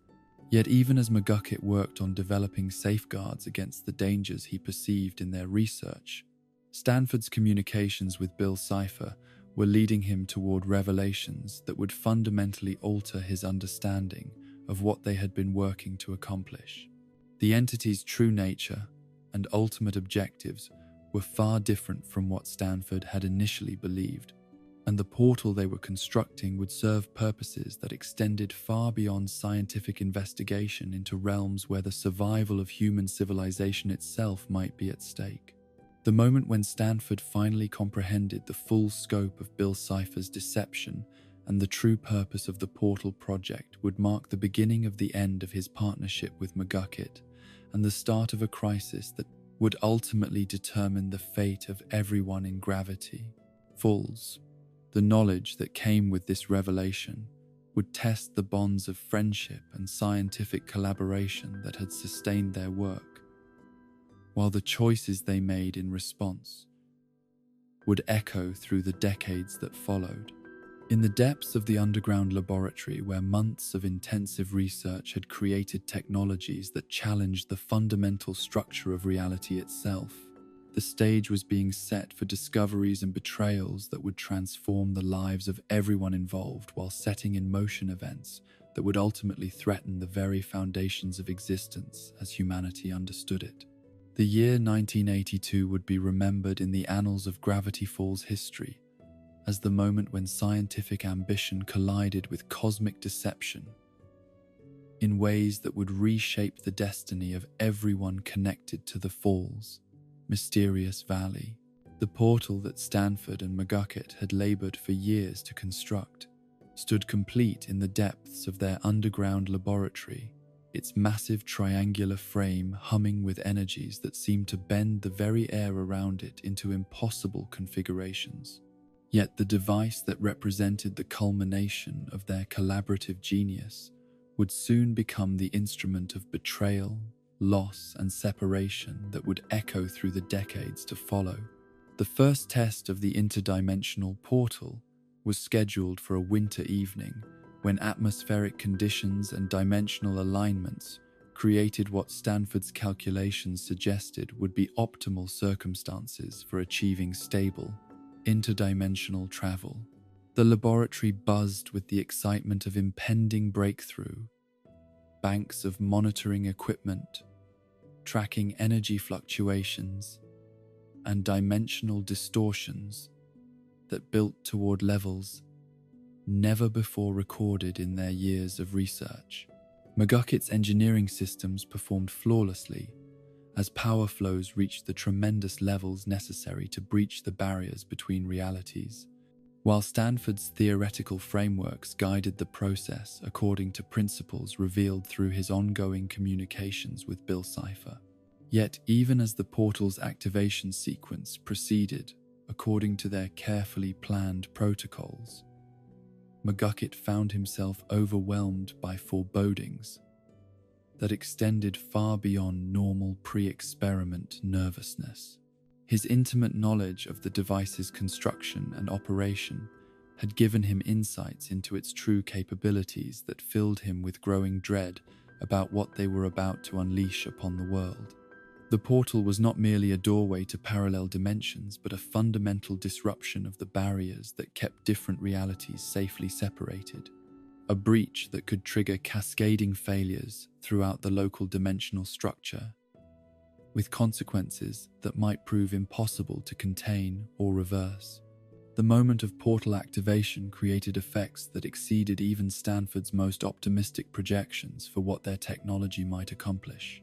The triangular frame filled with swirling energies that revealed glimpses of realities beyond anything human science had ever imagined. Vistas of alien geometries and impossible colors that challenged the very foundations of perception and understanding. Through this window into otherworldly realms came the first direct physical manifestation of the entity that had guided Stanford's research for so many months. The being known as Bill Cipher finally revealing its true form and intentions. What emerged from the portal was not the benevolent cosmic intelligence that Stanford had imagined himself to be in communication with, but rather something far more alien and fundamentally hostile to human existence than his most pessimistic fears had ever suggested. Bill Cipher's physical manifestation in three-dimensional space created distortions in local reality that made rational thought and sensory perception increasingly difficult, while its presence seemed to drain meaning and stability from everything in the immediate environment. The entity's true nature, revealed at last through direct contact, rather than the carefully filtered communications that had characterized their previous relationship, filled Stanford with horror that extended far beyond mere disappointment at scientific betrayal. Bill Cipher was not seeking to advance human knowledge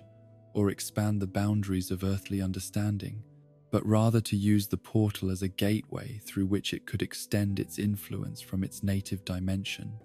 into the physical reality where humanity existed.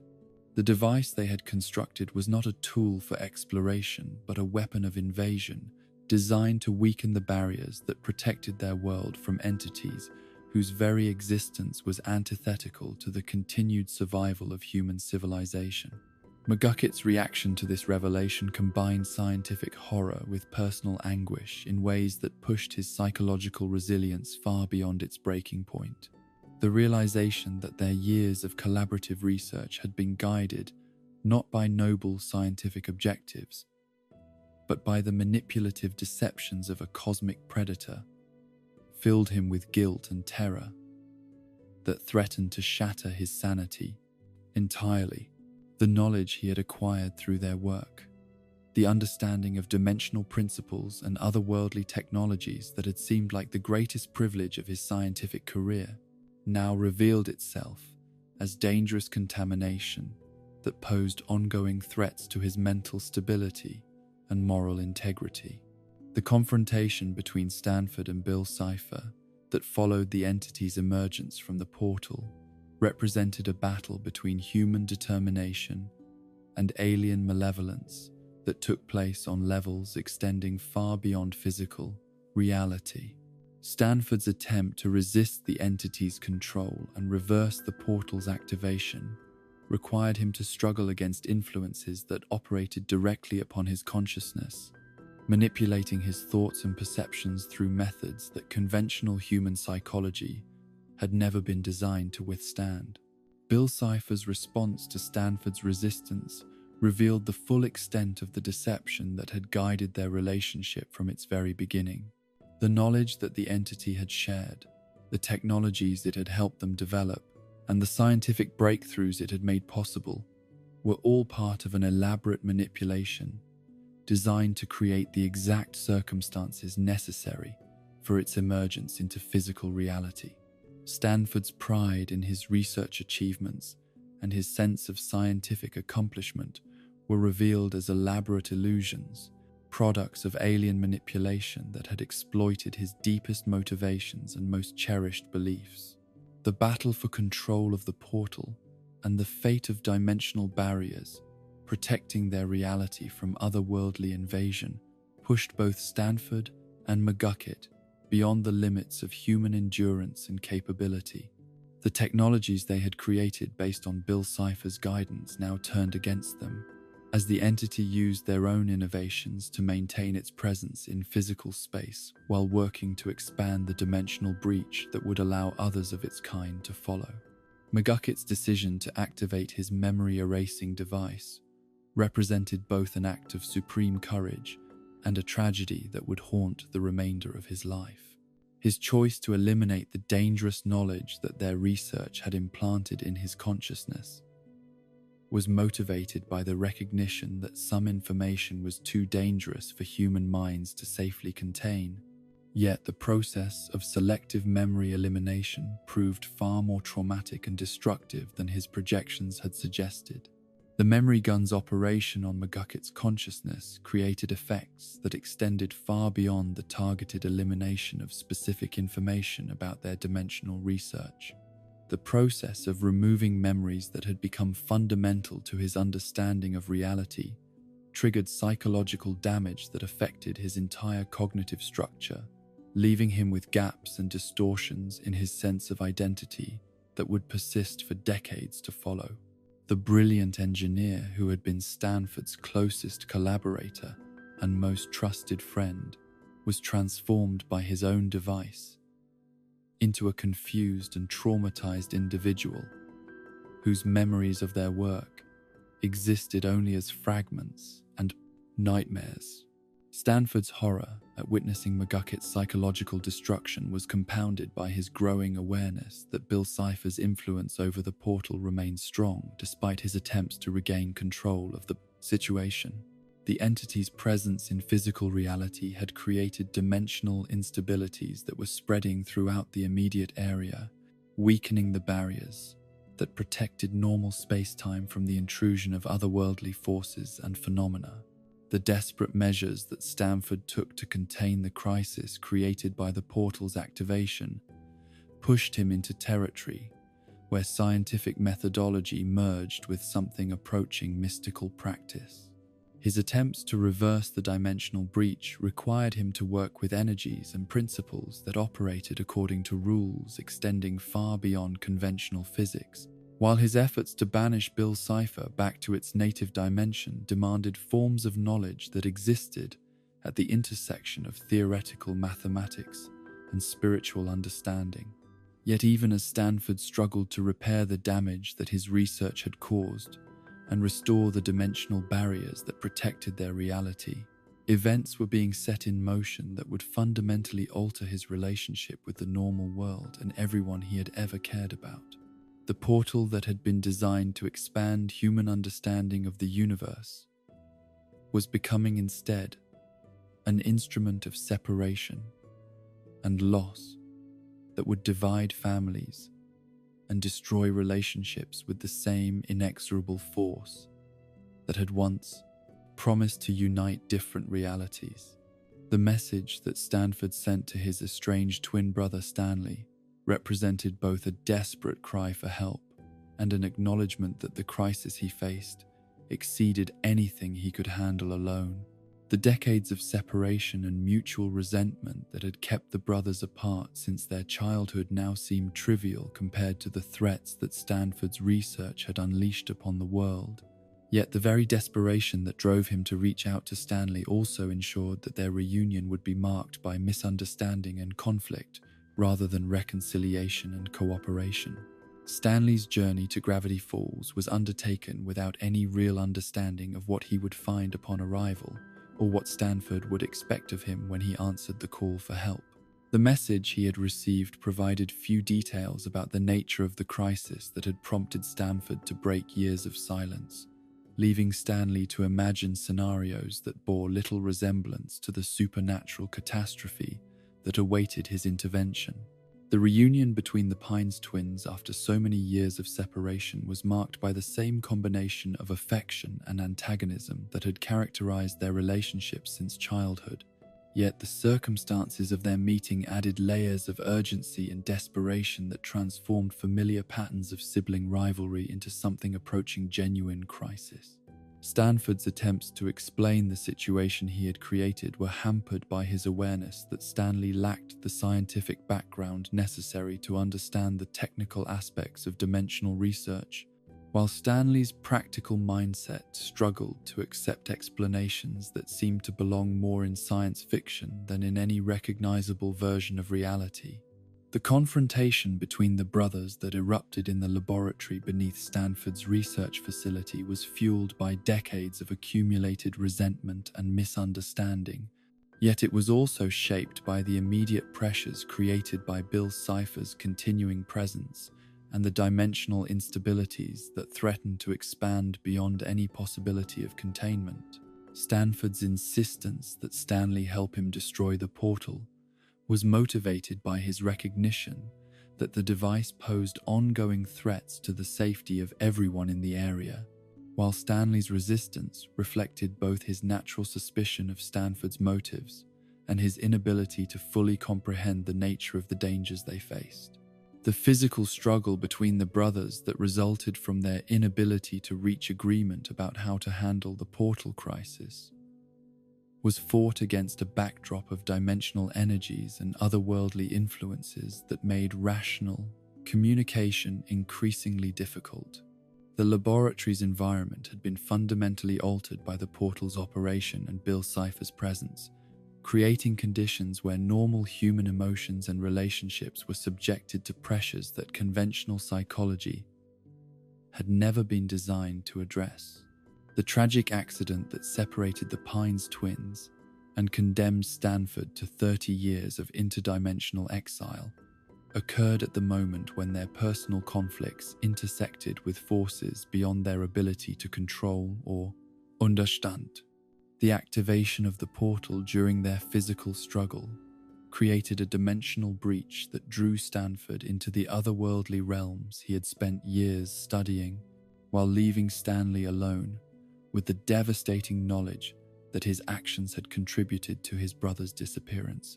The portal's consumption of Stanford represented both a form of interdimensional travel and a type of exile that removed him from his native reality,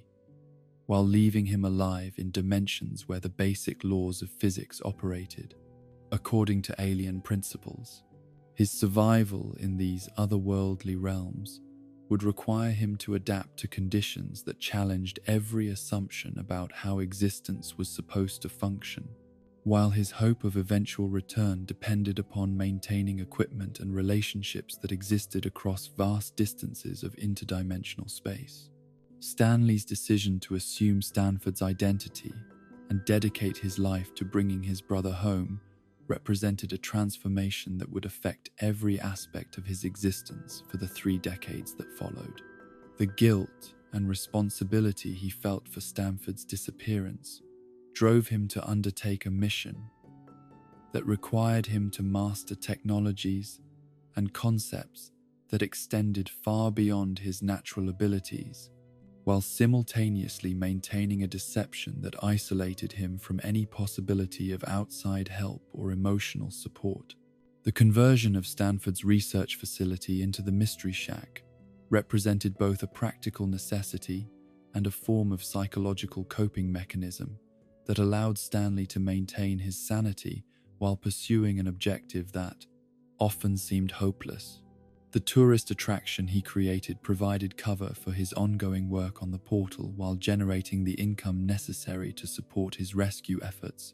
yet it also served as a constant reminder of the deception he was living and the distance that separated him from any authentic human relationships. The 30 years of separation that followed the portal accident would test the bonds of family loyalty and personal determination in ways that challenged the very foundations of human resilience and love.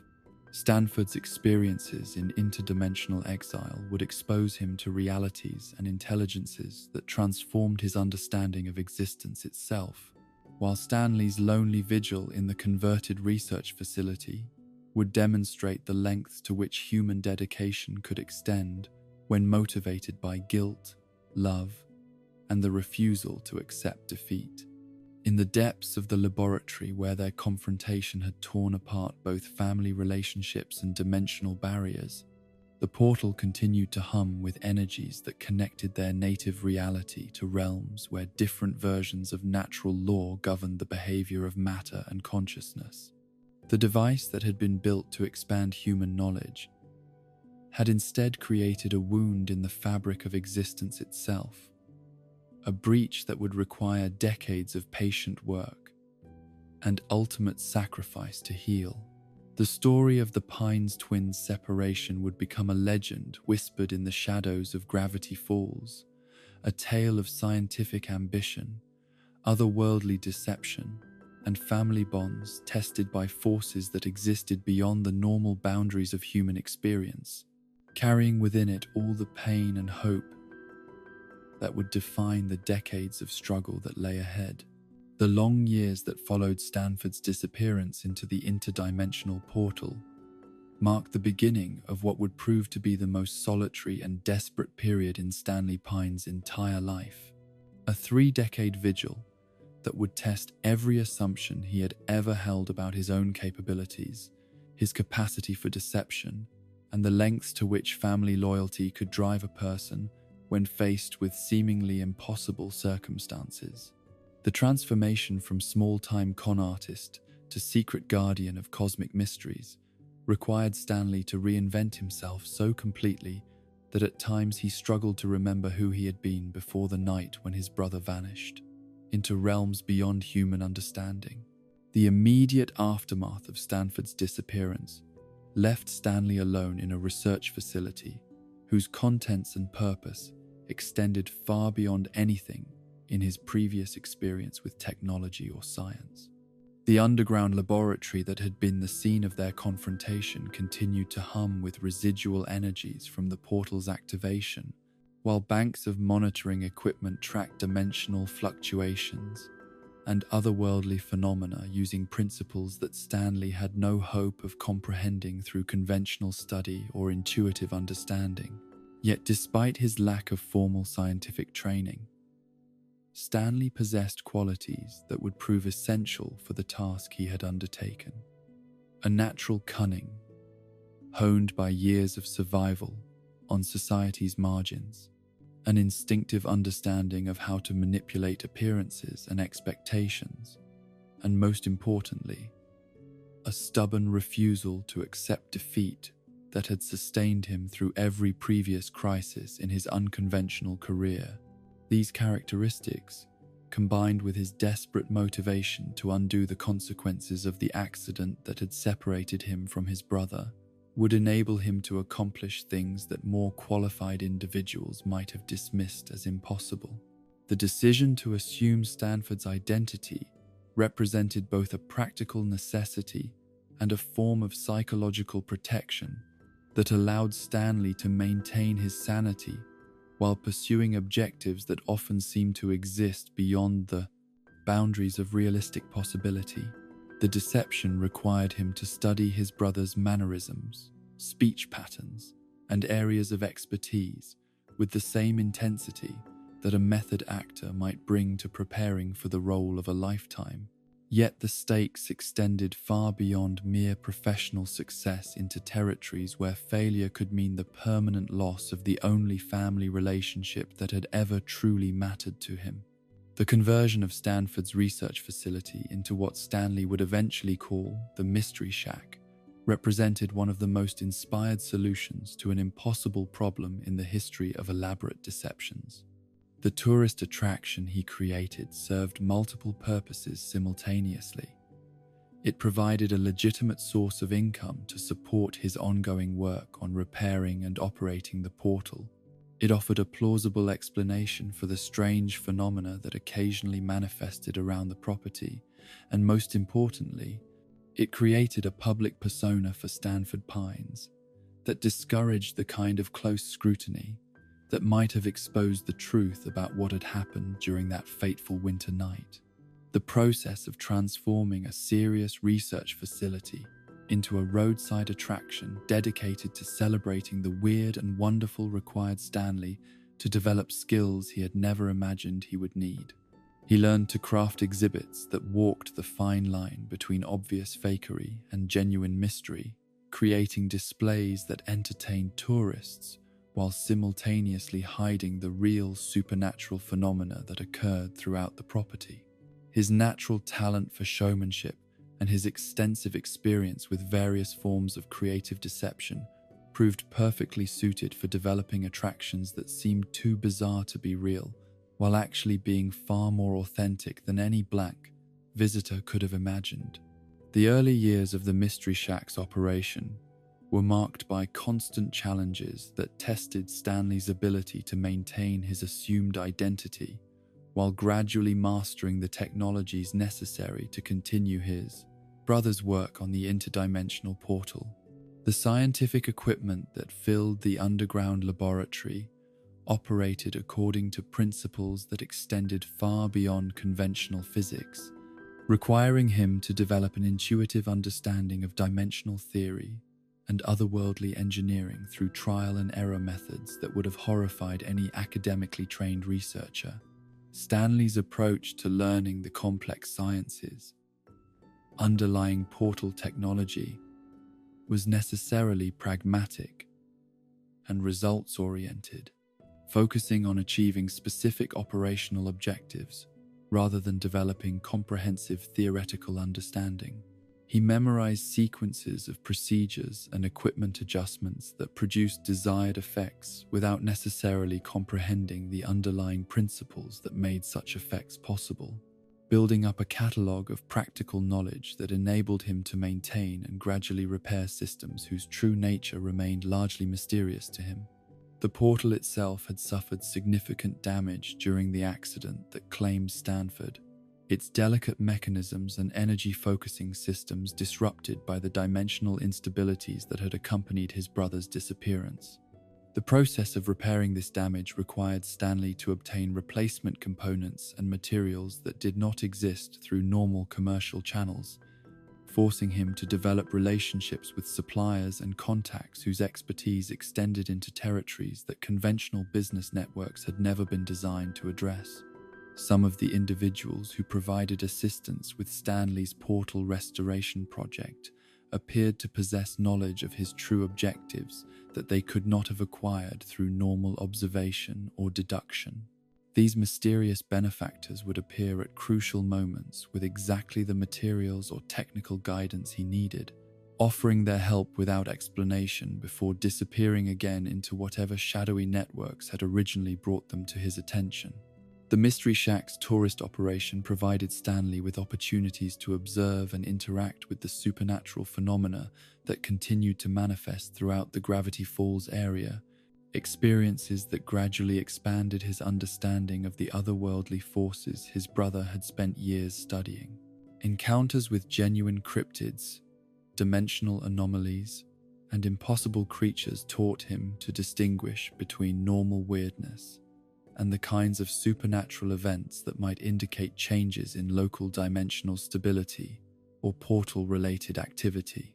Over the years, Stanley developed an informal but surprisingly comprehensive catalogue of the various types of supernatural phenomena that occurred in and around Gravity Falls,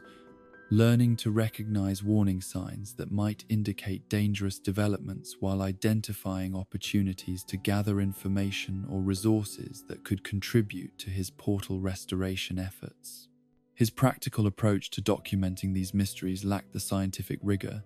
that had characterized Stanford's research methods, yet it proved remarkably effective for his specific purposes and objectives. The maintenance of his assumed identity required Stanley to interact regularly with the local community while carefully avoiding the kind of close relationships that might have exposed inconsistencies in his deception. He developed a public persona as an eccentric but harmless tourist attraction operator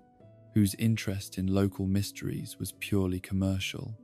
a characterization that explained his knowledge of supernatural phenomena while deflecting serious inquiry into his background or activities. The social isolation that resulted from his need to maintain constant deception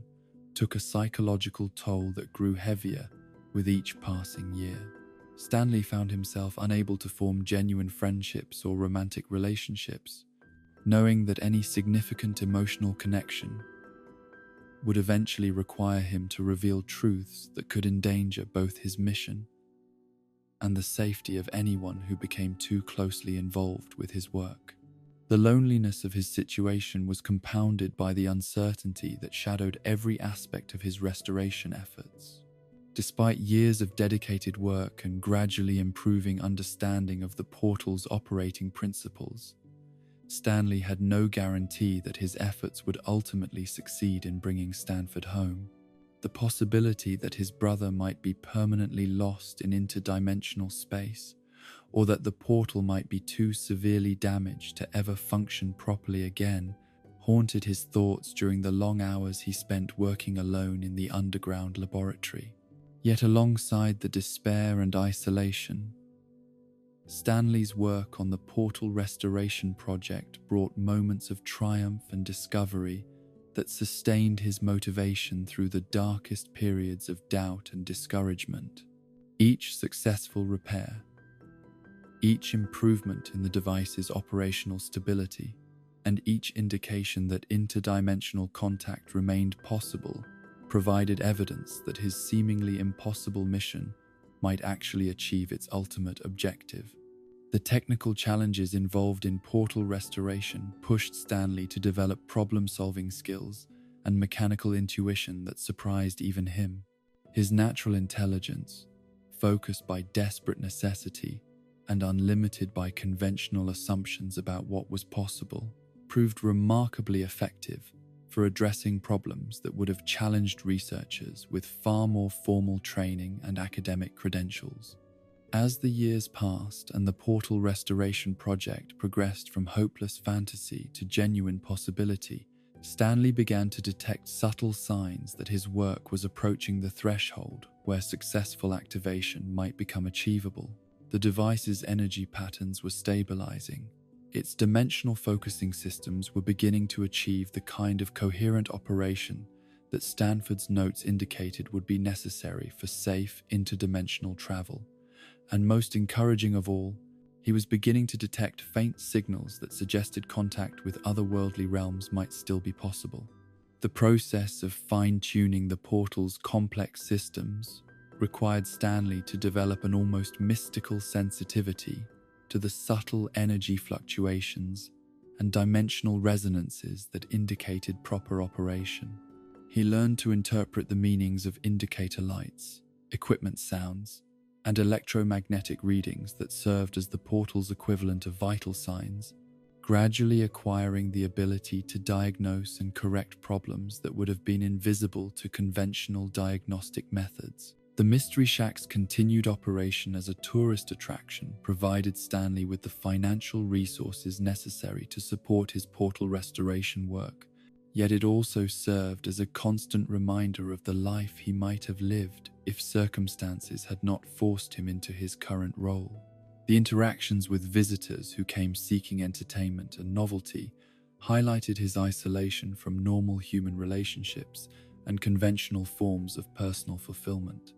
Despite the superficial success of his tourist operation and the gradual progress of his restoration efforts, Stanley found himself haunted by questions about whether the sacrifices he was making were ultimately justified by the possibility of success. The 30 years he was devoting to bringing Stanford home represented the prime decades of his own life, years that he was spending in isolation and deception, rather than pursuing the personal relationships and individual achievements that might have given his existence meaning and satisfaction. Yet whenever doubt and discouragement threatened to overwhelm his determination, Stanley would return to the underground laboratory, where the portal waited like a mechanical shrine to the brother he was determined to save. The sight of the device that represented both his greatest challenge and his deepest hope would renew his commitment to continuing the work, regardless of personal cost or the probability of ultimate success. The approaching culmination of Stanley's 3-decade mission began to manifest through subtle changes in the portal's behavior and the increasing frequency of anomalous phenomena throughout the Mystery Shack property. After years of patient repair and adjustment, the device was finally approaching operational readiness, creating conditions where the dimensional barriers that had separated him from Stanford might soon be breached once again. In the depths of the laboratory where his brother had once conducted research that challenged the fundamental structure of reality itself, Stanley Pines prepared for the moment when 30 years of sacrifice, deception, and desperate hope would finally be put to the ultimate test, carrying within his heart both the fear of failure and the possibility of reunion that had sustained him through the longest and most difficult journey of his entire life. The summer of 2012 arrived in Gravity Falls, with an atmosphere of expectation and mystery that seemed to permeate every corner of the ancient valley, as if the very air itself was charged with the potential for revelations that had been building toward this moment for decades. The Mystery Shack, which had served as Stanley's elaborate cover story and desperate mission headquarters for 30 years, was about to receive visitors whose presence would fundamentally alter the carefully maintained balance between public deception and private obsession that had defined his existence since Stanford's disappearance into interdimensional space. The arrival of 12-year-old twins Dipper and Mabel Pines represented both an unexpected complication and an unforeseen opportunity for Stanley's portal restoration project, though he could not have anticipated the ways in which their presence would transform not only his own circumstances, but the entire supernatural landscape of Gravity Falls itself. The children who stepped off the bus on that warm June morning carried within themselves the same combination of curiosity, determination, and inadvertent courage that had always characterized the Pines family lineage, qualities that would soon draw them into mysteries far more complex and dangerous than any conventional summer vacation experience. Dipper's natural inclination toward investigation and rational analysis made him ideally suited for recognizing the genuine supernatural phenomena that existed beneath the Mystery Shack's carefully crafted facade of tourist-friendly fakery. His attempts to understand and document the various anomalies he encountered throughout the property reflected the same scientific mindset that had originally drawn Stanford into his fateful research, though Dipper's youth and limited resources forced him to approach these mysteries through methods that were more intuitive and experiential than academically rigorous. The discovery of Journal Number 3, hidden in the hollow of an ancient tree in the forest surrounding the Mystery Shack, provided Dipper with the key to understanding the true nature of the supernatural forces that shaped life in Gravity Falls. Stanford's meticulously detailed documentation of otherworldly creatures, dimensional anomalies, and mystical phenomena offered insights that conventional research methods had never been able to provide, while simultaneously serving as a guide for safely navigating encounters with entities and situations that could pose serious threats to unprepared observers. Mabel's approach to the mysteries surrounding their summer residence was characterized by an openness to wonder and impossibility that complemented her brother's more analytical perspective, her natural empathy and emotional intelligence, allowing her to form connections with supernatural entities that might have remained hostile or hidden from more conventional approaches. Her ability to accept the impossible without demanding rational explanations created opportunities for understanding and communication that pure scientific methodology could never have achieved. The twins' gradual discovery of the supernatural ecosystem that flourished in and around Gravity Falls revealed a community of creatures and phenomena that had adapted to coexistence with human civilization while maintaining their essential, otherworldly characteristics. Gnomes, multi-bear, manitors, and countless other entities that existed at the intersection of folklore and reality had developed complex relationships with the valley's human inhabitants, creating a hidden social structure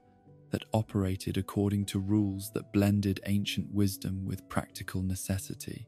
Stanley's attempts to shield the children from the more dangerous aspects of the valley's supernatural activity were constantly undermined by their natural curiosity and their remarkable ability to stumble into exactly the kinds of situations he most wanted them to avoid. Their encounters with genuinely threatening entities and phenomena forced him to walk an increasingly narrow line between maintaining his assumed identity and providing the guidance and protection that their safety demanded. The summer's progression brought a series of supernatural encounters that gradually expanded both twins' understanding of the forces that shaped their temporary home, while simultaneously drawing them deeper into mysteries that had been building toward resolution for decades. Each creature they encountered, and each anomaly they witnessed, added pieces to a puzzle whose ultimate configuration would have implications extending far beyond their personal safety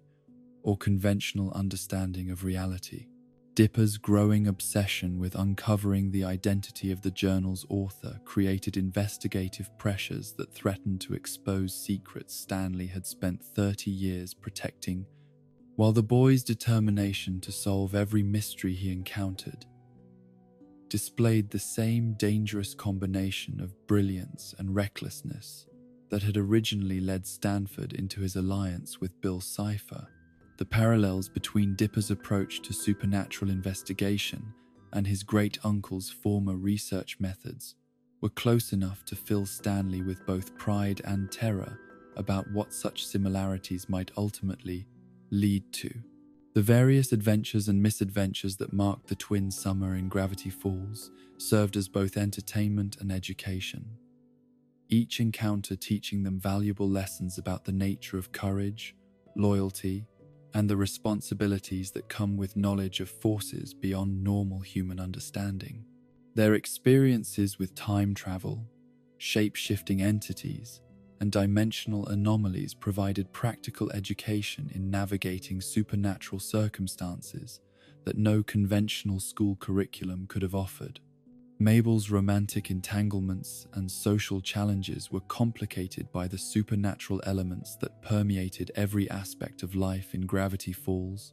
forcing her to develop relationship skills that could accommodate the possibility that any new acquaintance might possess otherworldly characteristics or ulterior motives,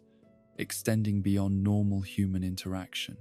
Her natural ability to find common ground with even the most unusual individuals proved invaluable for maintaining harmony within the community's complex social ecosystem. The Mystery Shack's role as both tourist attraction and supernatural research facility created situations where the twins found themselves serving as inadvertent ambassadors between the human and otherworldly communities that shared the valley, their youth and openness, making them ideal mediators for conflicts that adult preconceptions and fears might have made impossible to resolve peacefully. As the summer progressed and the twins became more deeply involved in the supernatural community surrounding their temporary home, their presence began to affect the delicate balance of forces that Stanley had spent decades learning to navigate and manipulate. Their natural tendency to seek out adventure and their remarkable ability to survive encounters that should have been far beyond their capabilities created ripple effects that extended throughout the entire network of relationships and agreements that governed supernatural activity in the area. The approaching activation of the portal that had consumed Stanley's life for 30 years created atmospheric and dimensional disturbances that manifested throughout Gravity Falls in ways that made concealing the truth about the Kruth Mystery Shack's real purpose increasingly difficult. Equipment malfunctions, unexplained power fluctuations, and reality distortions that occurred with growing frequency threatened to expose the underground laboratory's existence to anyone observant enough to recognize the patterns underlying these apparently random phenomena. Dipper's investigation of these anomalies, guided by the detailed observations and theoretical frameworks contained within Journal Number 3, brought him progressively closer to discovering the truth about Stanley's identity and mission, creating a situation where decades of careful deception hung in the balance against a 12-year-old boy's determination to solve every mystery he encountered. The relationships that both twins developed with the various supernatural entities they met during their adventures in Gravity Falls created networks of loyalty and obligation that would prove crucial during the crises that lay ahead. Their genuine care and respect for beings that most humans would have feared or dismissed, earning them allies whose capabilities extended far beyond normal understanding of what friendship and mutual support could accomplish. The summer's events served as preparation for challenges that none of the participants could have anticipated, developing skills and relationships that would be tested to their limits. When the careful balance of supernatural forces in Gravity Falls was disrupted by revelations and conflicts that had been building toward inevitable confrontation for decades, Stanley's growing attachment to the children who had unexpectedly become part of his life created emotional complications that challenged his ability to maintain the focus and determination necessary for completing his portal restoration mission. The possibility that success might require him to risk their safety, or that failure might leave them without the protection and guidance they had come to depend upon, added layers of moral complexity to decisions that had previously been guided by purely practical considerations. The approaching convergence of all the forces that had shaped the twins' summer adventures would create a situation where personal relationships, family loyalty, scientific ambition, and supernatural politics intersected in ways that would test every assumption the participants held about courage, sacrifice, and the lengths to which love could drive people when faced with seemingly impossible choices. The mysteries that Dipper and Mabel had encountered individually throughout their summer in Gravity Falls were revealed to be connected elements of a much larger pattern, pieces of a cosmic puzzle whose completion would determine not only their own fate, but the future of everyone who called the mysterious valley their home. The stage was being set for revelations that would challenge everything they thought they knew about their family, their temporary guardian, and the true nature of the supernatural forces that had made their summer adventure unlike anything they had ever imagined possible. In the depths of the Mystery Shack, where 30 years of patient work had finally brought the interdimensional portal to the brink of operational readiness, the convergence of family secrets, otherworldly forces, and childhood courage was about to create a crisis that would test the bonds of love and loyalty against challenges that existed at the very boundaries of human endurance and understanding. The moment that Stanley had worked toward with single-minded determination for 30 long years finally arrived on a day when dimensional barriers throughout Gravity Falls had grown thin enough to allow the interdimensional portal to achieve the stable operation necessary for safe travel between realities. The device that had consumed 3 decades of his life hummed with energies that seemed to bend the very fabric of space around its triangular frame, while monitoring equipment registered readings that confirmed what Stanley had scarcely dared to hope. The portal was finally ready to bring his brother home from whatever otherworldly realms had claimed him during that fateful winter night so long ago. Yet the triumph of successful portal activation was overshadowed by revelations that would fundamentally alter every relationship within the Pines family and expose secrets that had been carefully guarded for longer than Dipper and Mabel had been alive. The truth about Stanley's identity, his decades-long deception, And the real purpose behind the Mystery Shack's existence emerged in ways that challenged every assumption the twins had developed about their summer guardian and the nature of the family they belonged to. The figure who stepped through the activated portal bore the face that Stanley remembered from 30 years of separation. Yet Stanford Pines returned from interdimensional exile, transformed by experiences that had pushed him far beyond the boundaries of normal human understanding. His years of travel through realities where different versions of natural law governed the behavior of matter and consciousness had left him changed in ways that extended beyond mere physical appearance into territories that challenged the very foundations of identity and personality. Stanford's first moments back in his native dimension were marked by a disorientation that reflected not only the shock of return, but also the difficulty of readjusting to a reality that operated according to principles that had become unfamiliar during his long exile. The underground laboratory that he had left in crisis 30 years earlier had been maintained and improved by someone whose technical skills, while impressive, reflected approaches to problem-solving that differed significantly from his own methodological preferences and theoretical frameworks. The reunion between the Pines twins was complicated by decades of accumulated resentment, guilt, and misunderstanding that had festered during their long separation. Yet it was also marked by the profound relief that came with the knowledge that their family bond had survived forces that might have destroyed lesser relationships. The joy of reunion was tempered by the immediate recognition that their return to normal sibling dynamics would be impossible given everything that had happened during the years of separation and the immediate threats that Stanford's return had brought with it. Stanford's warnings about Bill Cipher and the interdimensional dangers that his presence had attracted to Gravity Falls created a sense of urgency that transformed what should have been a celebration of family reunion into a desperate preparation for cosmic conflict.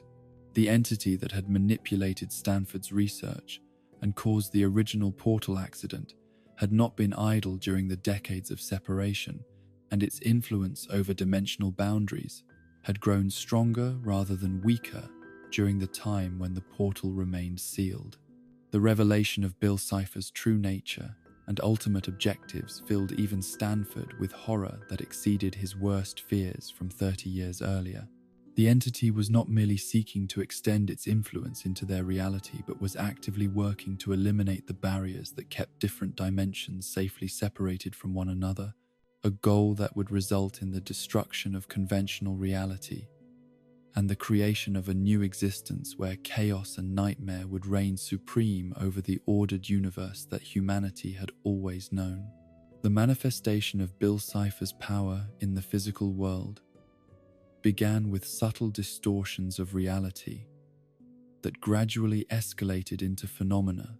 that challenged the basic assumptions underlying rational thought and sensory perception. Objects began behaving according to principles that defied physics, while the landscape itself started reshaping according to geometries that existed outside normal three-dimensional space, creating conditions where conventional navigation and orientation became increasingly difficult or impossible. The event that would become known as Weirdmageddon represented the culmination of Bill Cipher's long campaign to merge its native dimension of pure chaos with the ordered reality where humanity existed,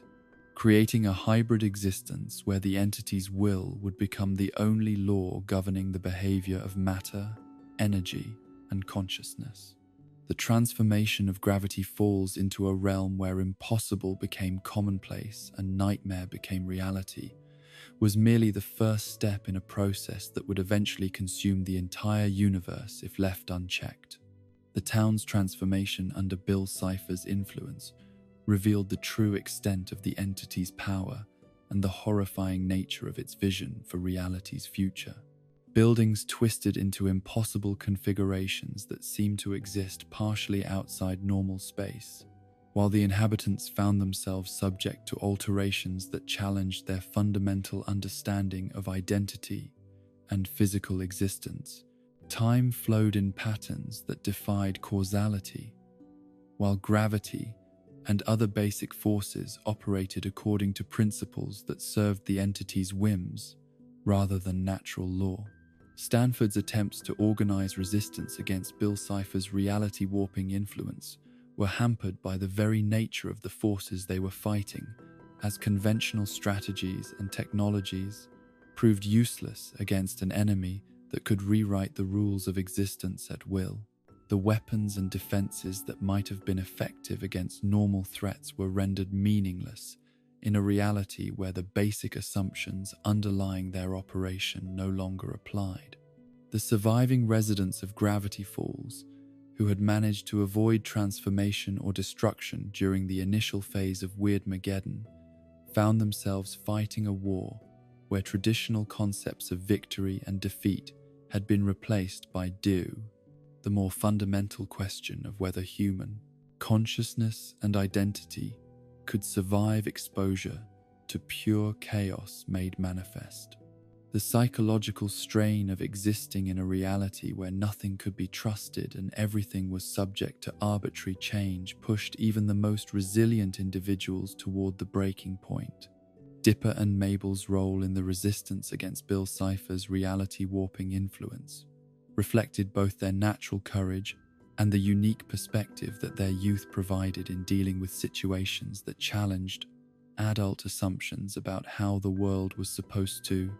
function. Their ability to adapt quickly to changing circumstances and their willingness to accept impossible solutions made them valuable allies in a conflict where conventional military strategies were useless. The various supernatural entities that the twins had befriended during their summer adventures in Gravity Falls proved crucial for organizing effective resistance against Bill Cipher's influence, their otherworldly nature making them more capable than normal humans of functioning in the chaotic environment that Weirdmageddon had created. The relationships of trust and mutual respect that Dipper and Mabel had developed with these beings became the foundation for alliances that transcended the normal boundaries between human and supernatural communities. The battle for Gravity Falls became a struggle between order and chaos that was fought on levels extending far beyond physical reality into territories where the fundamental nature of existence itself was at stake. The participants found themselves defending not just their lives and their community, but the basic principles that made rational thought and meaningful relationships possible in any form of organized reality. Stanford's knowledge of Bill Cipher's nature and capabilities, acquired through years of interdimensional travel and contact with other victims of the entity's influence, provided crucial intelligence for developing strategies that might prove effective against such an otherworldly opponent. Yet even his extensive experience with cosmic-level threats could not fully prepare him for the scope and intensity of the crisis that Bill Cipher's manifestation in physical reality had created. The realization that conventional victory over Bill Cipher might be impossible led to desperate considerations of strategies that would require ultimate sacrifice from those who had already given so much to protect their family and community. The question of whether any individual life was worth preserving, if doing so meant allowing the destruction of reality itself, created moral dilemmas that tested every participant's understanding of duty, love, and the meaning of heroism. Stanley's decision to offer himself as the instrument of Bill Cipher's defeat represented both the culmination of 30 years of sacrifice and the ultimate expression of the love that had sustained him through decades of isolation and deception. His willingness to risk not only his life, but his very identity and consciousness for the sake of protecting his family and saving reality itself transformed him from a failed con artist into a genuine hero whose courage transcended every conventional definition of bravery. The process through which Stanley's memories and personality were sacrificed to create the conditions necessary for Bill Cipher's destruction operated according to principles that existed at the intersection of supernatural power and human love, using the entity's own dimensional manipulation abilities against it in ways that even Bill's cipher had not anticipated. The trap that eliminated the cosmic threat also eliminated the memories and experiences that had made Stanley who he was, leaving behind only the fundamental love for his family that had motivated his greatest sacrifices. The restoration of reality following Bill Cipher's defeat was accompanied by the gradual return of normal natural law and the healing of the dimensional damage that Weirdmageddon had inflicted upon the fabric of existence itself. Yet the cost of victory included losses that could not be easily measured or quickly repaired. Changes to relationships and understanding that would affect everyone who had participated in the cosmic struggle. The gradual recovery of Stanley's memories through the patient efforts of his family represented both a restoration of his identity and a testament to the power of love to overcome even the most destructive forces in the universe. The process of rebuilding the personality and consciousness that had been sacrificed for the greater good became a collaborative effort that strengthened family bonds while demonstrating the resilience of human connection in the face of cosmic adversity. The decision by Stanford and Stanley to leave Gravity Falls together for a long-delayed journey of exploration and adventure represented both a healing of old wounds and a recognition that their relationship had been transformed by feeling